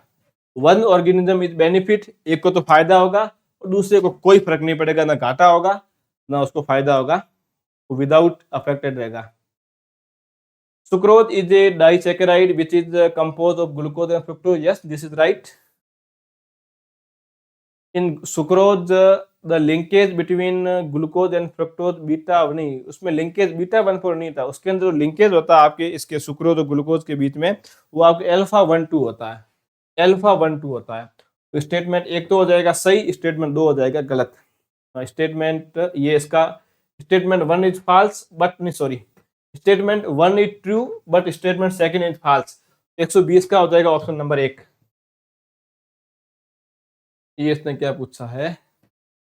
If the stressful external condition are localize या remain only for a short duration, the organism has two alternative like, yes, ये स्टेटमेंट पहला सही है। The organism can move away temporarily from the stressful habitat to a more hospitable area and return when stressful period is over। Statement 2 भी सही है, तो 121 का आपके हो जाएगा राइट आंसर हो जाएगा इसके अंदर option number 4। Both statement are correct. The reservoir of gaseous type of nutrient cycle nitrogen and carbon oxide in earth नहीं यार, आप जब नाइट्रोजन और कार्बन की बात कर रहे हो तो इसका जो रिजर्व होता है वो आपके अर्थ नहीं, इसमें इसके अंदर एनवायरनमेंट भी होगा, इसका केवल धरती की बात नहीं होगी, तो ये तो गलत है। The reservoir of phosphorus of sedimentary cycle located in atmosphere, क्या ये केवल एटमॉस्फेयर में होती? नहीं, ये अर्थ के अंदर भी होगी, क्योंकि फॉस्फोरस एक सेडिमेंटेशन साइकिल के अंदर आता है, तो उसके अंदर अर्थ उसका रिजर्वेयर होता है। तो ये दोनों गलत है। स्टेटमेंट 1 इनकरेक्ट, स्टेटमेंट 2 ठीक है। इसका इसका हो जाएगा ऑप्शन नंबर 3 होगा, बोथ स्टेटमेंट आर इनकरेक्ट। 122 का हो जाएगा 3 number. Which of the following combination is mismatch? Mismatch के बारे में पूछा ना इसने, तो ये सही है, मीजोसोम भी सही है, सेंट्रियोल भी सही है। 123 का हो जाएगा ऑप्शन नंबर 1। पिलाई और फिमरी सरफेस स्ट्रक्चर है, लेकिन क्या रेस्पिरेशन के लिए रेस्पॉन्सिबल है? नहीं, पिलाई और ये रेस्पिरेशन के लिए नहीं होती है। ये सिंपल क्वेश्चन है, इसका हो जाएगा ऑप्शन नंबर 1। लिपिड सिंथेसिस पहले पूछा है, एंडोप्लाज्मिक रेटिकुलम के नीचे उन्होंने फंक्शन दिए, नीचे दिया है कि इसमें से स्मूथ का काम कौन सा? लिपिड भी करती है, स्टेरॉइड भी करती है, और प्रोटीन भी करती है, और डिटॉक्सिफिकेशन भी करती है। इसका जो हो जाएगा आपके, सॉरी ये प्रोटीन नहीं करेगी, प्रोटीन तो रब का काम है। तो 1 2 4 और 5, 1 2 4 और 5, ऑप्शन नंबर 1 सही है इसका। 124 का 1 नंबर सही है। Consider the following statement and choose the correct option using the code given. The endomembrane system include chloroplast. क्या एंडोमेम्ब्रेन जो गर्ल सिस्टम होता है वो क्या क्लोरोप्लास्ट इंक्लूड करता है? नहीं करता है। ये तो गलत हो गया। इसने पूछा क्या है? करेक्ट ऑप्शन ठीक है। तो ए जहां है उसको काट दो, इसको भी काट लो, इसको भी काट लो। अब पीछे बचे 2 ऑप्शन। रफ एंडोप्लाज्मिक रेटिकुलम, ठीक है, रफ प्रोटीन के लिए काम आती, सही बात है। स्मूथ लिपिड के लिए काम, सही बात, राइबोसोम। 125 का हो जाएगा option number 2। Simple question, PYQ है। Consider the following statement and choose the correct statement. Inulin is a polymer of fructose, सही बात है ये। Ribose are nucleic acid with cattle, ये भी सही बात है। Proteins are always the homopolymers, क्या प्रोटीन एमिनो एसिड के होमोपॉलीमर है? नहीं, अलग अलग एमिनो एसिड ऐड होते हैं ना प्रोटीन के अंदर, तो प्रोटीन हेटेरोपॉलीमर होता है। और फिर पूछा है in polysaccharide the monosaccharide are linked by, ये भी गलत है। ग्लाइकोसिडिक बॉन्ड होता है ना कि फॉस्फोडाइस्टर बॉन्ड होता है। Collagen is the most abundant protein, नहीं, कोलेजन एनिमल्स के अंदर मोस्ट अबंडेंट है, लेकिन अर्थ के ऊपर रूबीज के अंदर सबसे ज्यादा है। इसने पूछा करेक्ट, तो ए और बी सही है, बाकी सभी गलत है। ऑप्शन नंबर 3 सही है। Match the term given in column is the expression give the, ये तो सेल बायोलॉजी का, सॉरी अपना सेल डिवीजन का क्वेश्चन है। बिल्कुल सिंपल क्वेश्चन, आप लोग इसको मिला देना। इसका जो राइट आंसर होगा वो आपके हो जाएगा ऑप्शन नंबर 4। इसका जो है 4 नंबर सही है। 126 का 4 नंबर, आप इसको मिला देना, सिंपल है। वापिस भाई साहब ने उसी सेम टॉपिक से वापिस क्वेश्चन पूछ लिया। अगला क्या पूछा? वापिस सेल डिवीजन से क्वेश्चन आया है। Match the description give in column with, इन दोनों को आपस में से जोड़ना था, कुछ नहीं, बिल्कुल सिंपल क्वेश्चन है। इसका राइट आंसर आपके हो जाएगा 128 का ऑप्शन नंबर 1, 2 1 4 3। इसका 128 का 1 नंबर सही है। अब मैं ज्यादा इसमें क्या समझाऊंगा, बिल्कुल सिंपल क्वेश्चन है। The cisternae of Golgi complex is a polarized structure having cis and trans phase. Yes, statement एक सही है। The cis phase is forming phase and trans phase is maturation phase. हाँ, ये भी बात सही बता रहा है ये तो इसका जो हो जाएगा आपके ऑप्शन नंबर 4 हो जाएगा। Both statement first and second are true. अब देखो ये पोएसी से आया, आरपीएससी असिस्टेंट प्रोफेसर बॉटनी में सेम क्वेश्चन पूछा गया, थोड़ा सा चेंज था, बाकी लगभग क्वेश्चन ही सेम था। तो पोएसी फैमिली का ये क्वेश्चन है, दिख रहा होगा अब आपको। तो इसका ध्यान रखना, इसके इन्फ्लोरेसेंस का पूछा है। इसका हो जाएगा आपके, देखो ये एरियल इसमें नहीं होता है, ये पेलिया, हरको, इलेक्ट्रिक ग्लैंड नहीं होती है, लोडिक्यूल्स, लेमा और पेलिया। हाँ, 130 का हो जाएगा ऑप्शन नंबर 3 सही है। 130 का ऑप्शन नंबर 3 सही है। लोडिकल्स होते हैं, लेमा होते हैं और पेलिया होते हैं। फिर select the character future of the phylum Ctenophora and choose the correct option, ठीक है। फाउंड इन फ्रेश वाटर, क्या टिनोफोरा फ्रेश वाटर का? नहीं, टिनोफोरा मेराइन वाटर के अंदर पाया जाता है। फिर पूछा है आगे उसने बाईरेडियल सिमेट्रिकल, ठीक है। प्रेजेंस ऑफ निमेटोसाइट, ठीक है। प्रेजेंस ऑफ कॉम्प्लेक्स, नहीं, इसका आपके हो जाएगा ऑप्शन नंबर 3। पहले वाला ऑप्शन गलत है, ये बाईरेडियल सिमेट्री पाई जाती, सही बात है। प्रेजेंस ऑफ कॉम्प्लेट, ये भी सही बात है। प्रेजेंस ऑफ, फिर ये प्रेजेंस ऑफ कॉम्प्लेट और प्रेजेंस ऑफ मोनोइसियस, ये सॉरी ऑल आर मोनोइसियस, ये बात सही है। ऑप्शन नंबर 3 सही है इसका। 131 का 3 नंबर। अब देखो कितना सिंपल क्वेश्चन पूछा, इसने पूछा ब्राउन एल्गी के बारे में, तो आपको क्या याद रखना, क्लोरोफिल सी पाया जाता है ब्राउन एल्गी में, तो सीधे आ जाओ क्लोरोफिल सी के ऊपर। आप ये देखो, तो इसका हो जाएगा ऑप्शन नंबर 1। 132 का 1 नंबर। उम्मीद करता हूं कि ये क्वेश्चन किसी के भी गलत नहीं हो। इतना सिंपल क्वेश्चन, प्यारा क्वेश्चन है। देखो, डिस्क्राइब द गिवन स्टेटमेंट, एक बार नोट किया आपने, इस बार क्वेश्चन बड़े आ रहे हैं और वो पूछ रहा है कि क्वेश्चन को सोल्व करने के लिए आपको पूरे ऑप्शन पढ़ने पड़ेंगे, इससे पहले क्वेश्चन सोल्व नहीं होगा। लेकिन क्वेश्चन सिंपल आ रहे हैं, ये एक बड़ी बात है, लेकिन बड़े आ रहे हैं, ये बड़ी बात है। The the plant body thalloid, इसने कहा प्लांट बॉडी थैलोइड है, तो आप जिम्नोस्पर्म को बाहर निकाल दो, फंड को बाहर निकाल दो, मोसेस को बाहर निकाल दो। मोसेस की बॉडी इतनी ज्यादा थैलोइड नहीं होती है, लेकिन तो भी ठीक है, ब्रायोफाइट अपन मान सकते हैं थैलोइड है। Asexual reproduction take place by fragmentation of thalli या बाय द फॉर्मेशन ऑफ, भाई साहब गेमी आ गई है। गेमी तो मार्केंसिया का करेक्टर है। मार्केंसिया किसका है? मार्केंसिया आपके लीवर बेड के अंदर आता है, इसका हो जाएगा लीवर बेड सही है। और रिपोर्ट सीटा में इंटू डिवाइडेड, इसका लीवर बेड सही है। Option number question number 133 right हो जाएगा 4 नंबर। इस क्वेश्चन को सोल्व करने के इतना ध्यान रखना था। तो एवीज के अंदर पाई जाती है, न्यूमेटिक बोन पाई जाती है, तो ए का हो जाएगा 3 नंबर। ये क्वेश्चन यहाँ सोल्व हो रहा सीधा, और कुछ नहीं पढ़ना था आगे आपको। तो क्वेश्चन नंबर 134 का हो जाएगा 3 number. All vertebrate are chordate but all chordates are non vertebrate, ठीक है। The notochord is the replace by a bony या cartilaginous vertebral column is the vertebral only. ये वही बात हो गई, all enzyme are protein but all enzyme are protein but not all protein are enzyme, उससे हम बात हो गई। तो ये लाइन सही है और ये भी लाइन सही है। तो स्टेटमेंट 1 और 2 सही है। आप एक बार इस क्वेश्चन को वापस देख लेना, बाकी मेरे अकॉर्डिंग मैं ये कह रहा हूँ, इसके अंदर ये बोथ स्टेटमेंट आर करेक्ट है। 135 का आपके राइट आंसर हो जाएगा ऑप्शन नंबर 4। एक बार इसको देख लेना आप। 36 नंबर पूछा इसने, ए सिलोमेट का आप किसका हो जाएगा? हाँ सही है, ए सिलोमेट का हो जाएगा फेस्युला। फिर स्यूडो सिलोमेट का हो जाएगा एस्केरिस, राइट। तो यहाँ से सोल्व हो गया क्वेश्चन ये। 136 का 1 नंबर सही है, 136 का 1 नंबर सही है।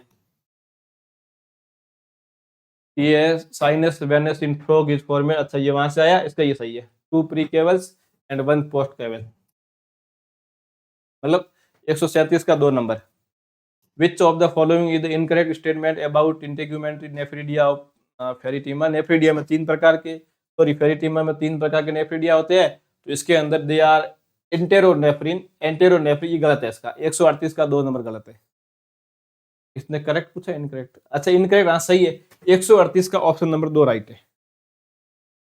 When amoeba engulfs an active prey, अच्छा ठीक है, जब अमीबा एक्टिव को कहती है तो flagella unciliated, this method of injection in non is, इसको बोलते हैं सर्कमवेलेशन, राइट आंसर 139 का 2 नंबर। फिर पूछा है match column 1 with the column second, ये कुछ नहीं, बिल्कुल सिंपल क्वेश्चन है। आप पहले वाला ऑप्शन देखो, पहले ऊपर दिया हुआ है कॉन्ट्रेक्टाइल, तो कॉन्ट्रेक्टाइल किसमें भाई? अमीबा में पाई जाती है, 1 का हो जाएगा 3 नंबर। फिर पूछा मेटाजेनेसिस, जो मेटाजेनेसिस जो कैरेक्टर होता है आपके मेटाजेनेसिस, ये आपके ये ओबेलिया का है मेटाजेनेसिस, तो ठीक है। प्लस सेक्सुअल डाइमोर्फ, ये तो आपको पता है, एस्केरिस का सेक्सुअल डाइमोर्फिज्म। और फिर आगे डी ऑप्शन, तो प्रोटोनेफ्रिडिया ये आपके पाए जाते हैं, प्रोटोनेफ्रिडिया टीनिया का है। क्वेश्चन सोल्व हो गया हमारा। 140 का हो जाएगा ऑप्शन नंबर 3। बिल्कुल सिंपल, मैंने कहा ना बॉटनी बिल्कुल सिंपल आई इस बार। मैथ कर दो। एप्लोन्टिक लाइफ साइकिल एल्गी में पाई जाती है, ए को मिलाओ 3 से, ये मिला दिया, ये तुम्हारा कट गया 2 नंबर। डिप्लोन्टिक लाइफ साइकिल और हेप्लोडिप्लोन्टिक, और डिप्लोन्टिक एडवांस है तो चले जाओ एडवांस के ऊपर। ये एडवांस ज्यादा है, जिम्नोस्पर्म एंजियोस्पर्म, सी का हो जाएगा 2 नंबर, ये सी का हो गया 2 नंबर, और सॉरी बी का, सी का 2 नंबर। एक मिनट, हाँ सही है, सी का 2 नंबर और बी का हो जाएगा 1 नंबर। 141 का राइट हो जाएगा आपका option number 3।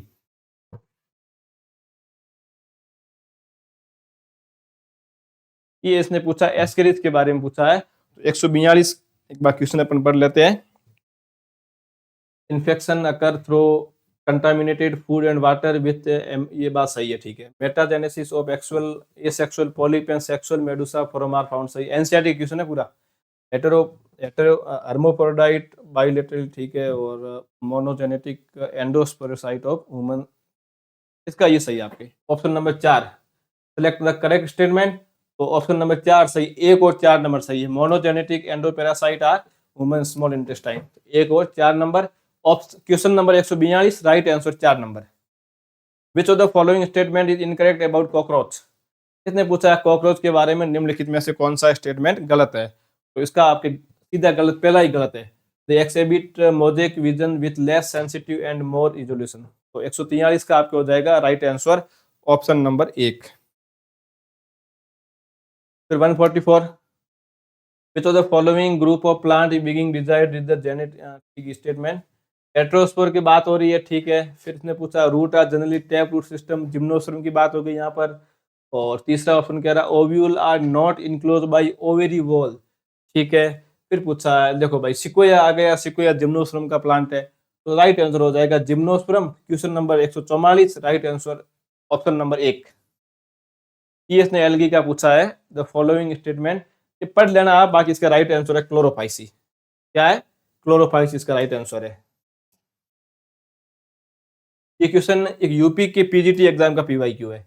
13 cell male gametophyte of selaginella has, तो इसका मुझे इसमें इतना आता था ये कि इसके अंदर प्रोथेलियल सेल एक होती है, तो मैंने ऑप्शन मिलाया तो पता पड़ गया कि ये ऑप्शन मेरे खा रहा। तो 12 सेल होती है एंथ्रीडियम की, एक सेल होती है प्रोथेलियल की। ये इसके मेल गैमेटोफाइट की बात कर रहा है स्लेजिला में। Which of the following barrier is reduce in endo, क्या है, endotheliochorial placenta in between foetals and maternal blood. इसका राइट आंसर यूटेराइन एपिथेलियम। 147 का 2 number. The pattern of embryonic cleavage specific to a species is determined by two major permanent. The pattern of embryonic cleavage specific to a species is determined by two major apparent. अच्छा ठीक है। This the factor in the egg cytoplasm that influence the angle of mitotic spindle and timing, ठीक है। Statement 2, the amount and distributes yolk protein in cytoplasm. Which of the following statement is correct on the basis of above statement? अच्छा correct क्या पूछा है? Species having centrolecithal egg follow holoblastic species having isolate, हाँ ये जो इसने दिए ये इसके बारे में दे रखा है। Species having isolecital egg follow with equal holoblastic cleavage। तो क्वेश्चन नंबर 148 का हो जाएगा ऑप्शन नंबर 2 सही है। 149 इन टेरिडोफाइट स्पोरेंजिया, भाई सीधा पूछा है कि जिस लीफ के ऊपर स्पोरेंजिया लगी उसको बोलेंगे स्पोरोफिल, तो इसका आंसर हो जाएगा स्पोरोफिल, सही हो जाएगा। अगला, at the time of pollination how many. अब देखो ये क्वेश्चन पीवाईक्यू है। अब देखो मैंने आपको पहले कहा था कि एग्जामिनर वहां से क्वेश्चन इसने पुटअप किए है जहां पहले क्वेश्चन आ रखा था। अब एसीएफ के अंदर ये और आरपीएससी असिस्टेंट प्रोफेसर बॉटनी में ये क्वेश्चन आ रखा है। अब क्वेश्चन क्या था आप ये देखो, एसीएफ और आरपीएससी प्रोफेसर में क्वेश्चन पूछा था कि साइकस के अंदर और पाइनस के अंदर और इफेड्रा के अंदर इसका जो पोलन ग्रेन जब उसकी सेल से बाहर निकलता है, मतलब तो जैसे इसके अंदर इन सिटू जर्मिनेशन होता है, मतलब गैमेटोफाइट पोलन ग्रेन के अंदर ही बन जाता है, तो मतलब यहाँ से जब वो बाहर निकलता है तो उस पोलन ग्रेन में कितनी सेल होगी? तो साइकस के अंदर होती है, इसमें सॉरी 3 सेल होती है, साइकिल में होती है, साइकस में होती है 3 सेल, पाइनस में होती है 4 सेल, इफेड्रा में होती है 5 सेल। इसने क्या पूछा? लिबरेशन के समय पूछा है, मतलब जब पोलिनेशन होता है how many cell are present in the male gametophyte of Ephedra, तब वहां से तो इसमें 5 सेल होती है। कितनी सेल होती है? इसका राइट आंसर हो जाएगा 4 सेल। कुछ लोग 3 बता रहे हैं लेकिन राइट आंसर इसका है 5। तो आपने अपने पेपर को देख लिया होगा, अपनी की मिला देना। मैंने ऑथेंटिक बुक से जो प्रोफेसर है उनसे बात करके फिर कोशिश की है, इसलिए लेट हो गया। अब फिर भी ह्यूमन एरर रह सकता है और रहना भी चाहिए, क्योंकि हम भगवान नहीं बन सकते, रोबोट नहीं बन सकते। आरपीएससी के अंदर भी किया तो उसमें भी 2-3 क्वेश्चन ऊपर नीचे होते हैं, तो ऑब्जेक्शन वहां भी आप लोग लगाते हो, तो वहां भी किसी को गालियां नहीं निकालते हो, यहाँ पर भी किसी को गालियां नीचे मत निकालना कमेंट के नीचे। आप कोई क्वेश्चन अगर आंसर गलत हो तो आप उसको नीचे डाल देना, हम लोग देख लेंगे उसको, क्रॉस चेक अपना सभी मिलके कर लेंगे। पेपर का लेवल इतना टफ नहीं था जितना हम लोग सोच के गए थे। आरपीसी ने पैटर्न केवल जीके का एग्जाम का बदला है, प्रोफेसर का वही है, लेकिन ये बात मुझे इस बार पता लग गई, रटने वाले बच्चे का सिलेक्शन अब आगे आने वाले टाइम में नहीं होने वाला। आप देख लो, आपको कोई ऐसा क्वेश्चन मिला कि जिसने किसी खोज की हो? केवल एक क्वेश्चन आया गुहा और माहेश्वरी वाला, बाकी एक भी क्वेश्चन ऐसा नहीं था तो सीधा पूछा हो। बाकी आप देखो पिछली बार ऐसे 10-12 क्वेश्चन आते थे कि इसकी खोज किसने की, इसकी खोज किसने की, ऐसे हर बार क्वेश्चन आते थे, लेकिन इस बार ऐसा कोई क्वेश्चन नहीं आया हमारे सामने। तो ये एक सोचने लायक बात है कि मतलब ये पैटर्न चेंज हो गया आरपीसी का। तो आरपीसी ने अपना पैटर्न चेंज कर लिया है, रटोगे तो सिलेक्शन नहीं होगा, समझो उस चीज को, सिलेक्शन हो जाएगा। अब देखो होता है कि पेपर सबका एक जैसा नहीं जाता है। मैंने पहले कहा था सिलेक्शन लेना एक कला है, न कम पढ़ने वाले का होता है, न ज्यादा पढ़ने वाला होता है। सिलेक्शन उसका होता है जिसने एग्जाम हॉल के अंदर 3 घंटे आराम से पेपर को हैंडल किया हो, जिसने पिछले 1 साल के अंदर मेहनत की हो, उसका होता है सिलेक्शन। तो मैं उम्मीद करता हूँ आप सभी का पेपर अच्छा गया हो, और अब जिन लोगों का नहीं गया है वो अपना-अपना मतलब उन लोगों ने अपना बेस्ट दिया, लेकिन नहीं किया तो कोई कारण हो सकते हैं, जहाँ आप में कमी रही है, उस कमी को पहचानो। सेकंड ग्रेड आगे आ रखी है, जिन स्टूडेंट की नेट क्लियर है, आरपीएससी असिस्टेंट प्रोफेसर की तैयारी में आज ही लग जाओ। भले आपका पेपर कितना ही अच्छा क्यों नहीं गया हो, आप प्रोफेसर की तैयारी में लग जाओ, आपको इतना फ़ायदा होगा, इतना ज़बरदस्त फ़ायदा होगा। जिन स्टूडेंट ने फर्स्ट ग्रेड की तैयारी कर रखी है, अभी तो वो कंटिन्यू 5-6 दिन का रेस्ट ले लो, माइंड को रिलैक्स कर लो कि मिलाना है मिला दो, नहीं मिलानी तो आपकी इच्छा। बाकी मैंने यहाँ डाल दी है और मैं टेलीग्राम ग्रुप के अंदर इसकी पीडीएफ डाल दूँगा पूरी क्वेश्चन सॉल्व किए हुए। और आप लोग फिर अपन ऐसे करेंगे, अभी तो लंबा हो जाएगा, अपन एक सेशन और लेंगे उसके अंदर। अब आगे का अपना क्या हो बायोलॉजी वालों का, तो अपन वो बायोलॉजी के संदर्भ में लेंगे, क्योंकि आगे सेकंड ग्रेड भी आ रही है, रीट भी है, आरपीएससी असिस्टेंट प्रोफेसर है। मैं तो मानता हूँ कि 2025 को आप इस एग्जाम पढ़ाई के नाम पे दे दो, एक न एक आधी वैकेंसी में हो ही जाएगा। ईश्वर करे आपका इसमें हो जाए, इसमें जितनी पोस्ट है उतनों का होगा, बाकी वाले पीछे बच्चे वापिस नई वैकेंसी और खूब आएगी और आ भी रही है। ये नहीं आप केवल राजस्थान का ट्राई, राजस्थान से बाहर भी खूब वैकेंसी आ रही है, अदर स्टेट में भी पीजीटी के खूब आ रहे हैं। मेरे खूब फ्रेंड बाहर लग रखे हैं, जैसे बाहर वाले बिहार, हरियाणा इधर। तो आप लोग भी ऐसे देखते रहा करो बार-बार कहाँ वैकेंसी आ रही है। ऐसा तो है नहीं भी अपन को राजस्थान में रहना है।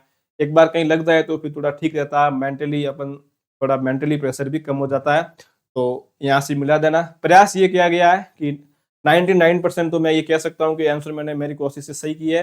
लेकिन फिर भी ह्यूमन एरर रहना एक अ, ये नेचुरल प्रोसेस है। तो आप लोग कहीं रहे तो कमेंट में लिख देना या अपने टेलीग्राम ग्रुप में डाल देना, जहाँ भी आपको अच्छा लगे वहाँ आप डाल देना। तो आज के लिए अपन लोग चलते हैं। अब टेंशन मत लेना किसी का खराब हो गया तो खराब हो गया, इसमें क्या फ़र्क पड़ा? पेपर ही है और क्या? तो लाइफ़ तो है नहीं भी अपनी खराब हो गई। पेपर एक बिगड़ा 2 साल बाद वापस आ जाएगी, या वो नहीं आए तो उसके बाद वो पड़ी है ना, तू सही नो कोई और सही। सेकंड ग्रेड आ रही है, जिनका नेट क्लियर है उनके लिए प्रोफ़ेसर की वैकेंसी सामने पड़ी है, रीट की वैकेंसी सामने पड़ी है और भी कई वैकेंसियाँ हैं। तो टेंशन लेने से कुछ नहीं होने वाला है, तो चिंता मत करो, चिंतन करो। इस बात को ध्यान रखो। तो अब अपन मैं आपसे लेता हूँ इजाज़त। आप लोग इसको मिला देना और फिर अपन देखेंगे, मतलब बाकी देखो मैं ये एक और कह रहा हूँ, पेपर इतना टफ नहीं था, लेकिन सिली मिस्टेक इसके अंदर ज्यादा होने के चांस है, क्योंकि पेपर जितना सिंपल होता ना तो उसके अंदर सिली मिस्टेक होने के चांस ज्यादा हो जाते हैं। इसलिए नेगेटिव मार्किंग का आप लोगों ने अगर ध्यान रखा है, इस पेपर के अंदर 15 से ऊपर नेगेटिव मत जाने देना, क्योंकि सिंपल पेपर है। मैक्सिमम कुछ आरपीसी को चाहिए 60-65 बच्चे, वो तो यहाँ से ले लेगी, क्योंकि उसको मिल जाएंगे जिन्होंने 10-15 तक गलत किए। तो जिनके नेगेटिव कम है उसको यहाँ पे ज्यादा फायदा होगा। बॉटनी इजी पूछी गई है, बायोटेक को थोड़ा इन्होंने कस के पूछा, इकोलॉजी के 2-3 क्वेश्चन अच्छे पूछे है, बाकी इथोलॉजी के क्वेश्चन इन्होंने अच्छे पूछे।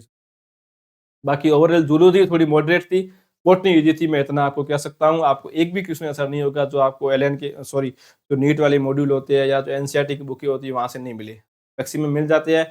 फिर कह रहा हूँ मैक्सिमम आर पीवाईक्यू। पीवाईक्यू का मतलब ये नहीं कि राजस्थान से 30-35 क्वेश्चन पीवाईक्यू जो अपने आ रखे हैं इन एग्जाम के अंदर, बाकी वाले एग्जाम जो अदर स्टेट के अपने एग्जाम होते हैं वहां से भी क्वेश्चन लिए हुए हैं। तो अब मैं आपसे इजाजत लेता हूँ, आप लोग अपनी रेस्ट कीजिए और इस हो सके तो मिला देना तो अच्छा रहेगा। फिर आप क्योंकि एक पता पड़ जाए कि हम कहाँ स्टैंड कर रहे हैं। बाकी कटो बटो वाला ये अभी कुछ नहीं है, आप लोग क्योंकि ये कोई डिसाइड नहीं कर सकता है। आपने देखेंगे पिछले एग्जामों के अंदर कट ऑफ जब आरपीसी निकालेगी वही ऑथेंटिक है, बाकी कुछ नहीं है। जो एग्जाम दे के आता है स्टूडेंट उसको ही पता होती है कट ऑफ कितनी होती है, बाकी बाहर वाला कोई नहीं बता सकता आपको ऑथेंटिक। लेकिन फिर भी वो बातें अपन बाद की है, बाद में करेंगे। अभी एक बार आप लोग इस पेपर को देख लो, आप एक बार नंबर देख लो, पता पड़ जाए कि मुझे आगे वाले किस एग्जाम की तैयारी करनी है। तो बेस्ट ऑफ लक आप सभी को। Thank you.